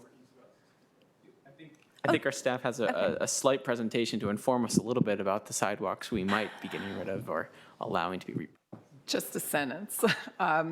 So this is a request that the Planning Commission find that the vacation of an easement for public sidewalk and utilities purposes is substantially in accord with the comprehensive plan. And it's a 1,254 square foot portion of a sidewalk and utilities easement, which will be replaced with something similar in a slightly different location when the project is built. Thank you, Ms. Collier. Madam Chair, Yes, Commissioner Hughes. I move the Planning Commission finds that the vacation of a portion of an easement for public sidewalk and utility purposes parallel to 18th Street South located on parcel X-2A-1A, South Washington Industrial Subdivision, RPC number 34-026-037, also known as 1900 Crystal Drive, with conditions, is substantially in accord with the adopted comprehensive plan or applicable portion thereof of Arlington County, Virginia. Second. Motion by Commissioner Hughes, seconded by Commissioner Lantelmi. Without any discussion, all in favor? This passes unanimously. Thank you. I want to take a quick moment to thank everybody, the community, for their participation in this process, and all of the staff here tonight, Mr. Rivera, Mr. Gibson, Ms. Collier, Ms. Badgley, Mr. Watson, and of course the applicant. Thank you very much. This looks like a beautiful building. Commissioner Hughes, did you want to say anything? Again, I just echo my earlier comments. It was a pleasure for all those members of the community for me to enjoy their time, and always appreciate it. Thank you. With that, the commission stands in recess until Wednesday, March 11th at 7 p.m. Ha! I missed it by 1 minute. Did you? What time is it? Oh, I tried. He was raising. I said 10:38.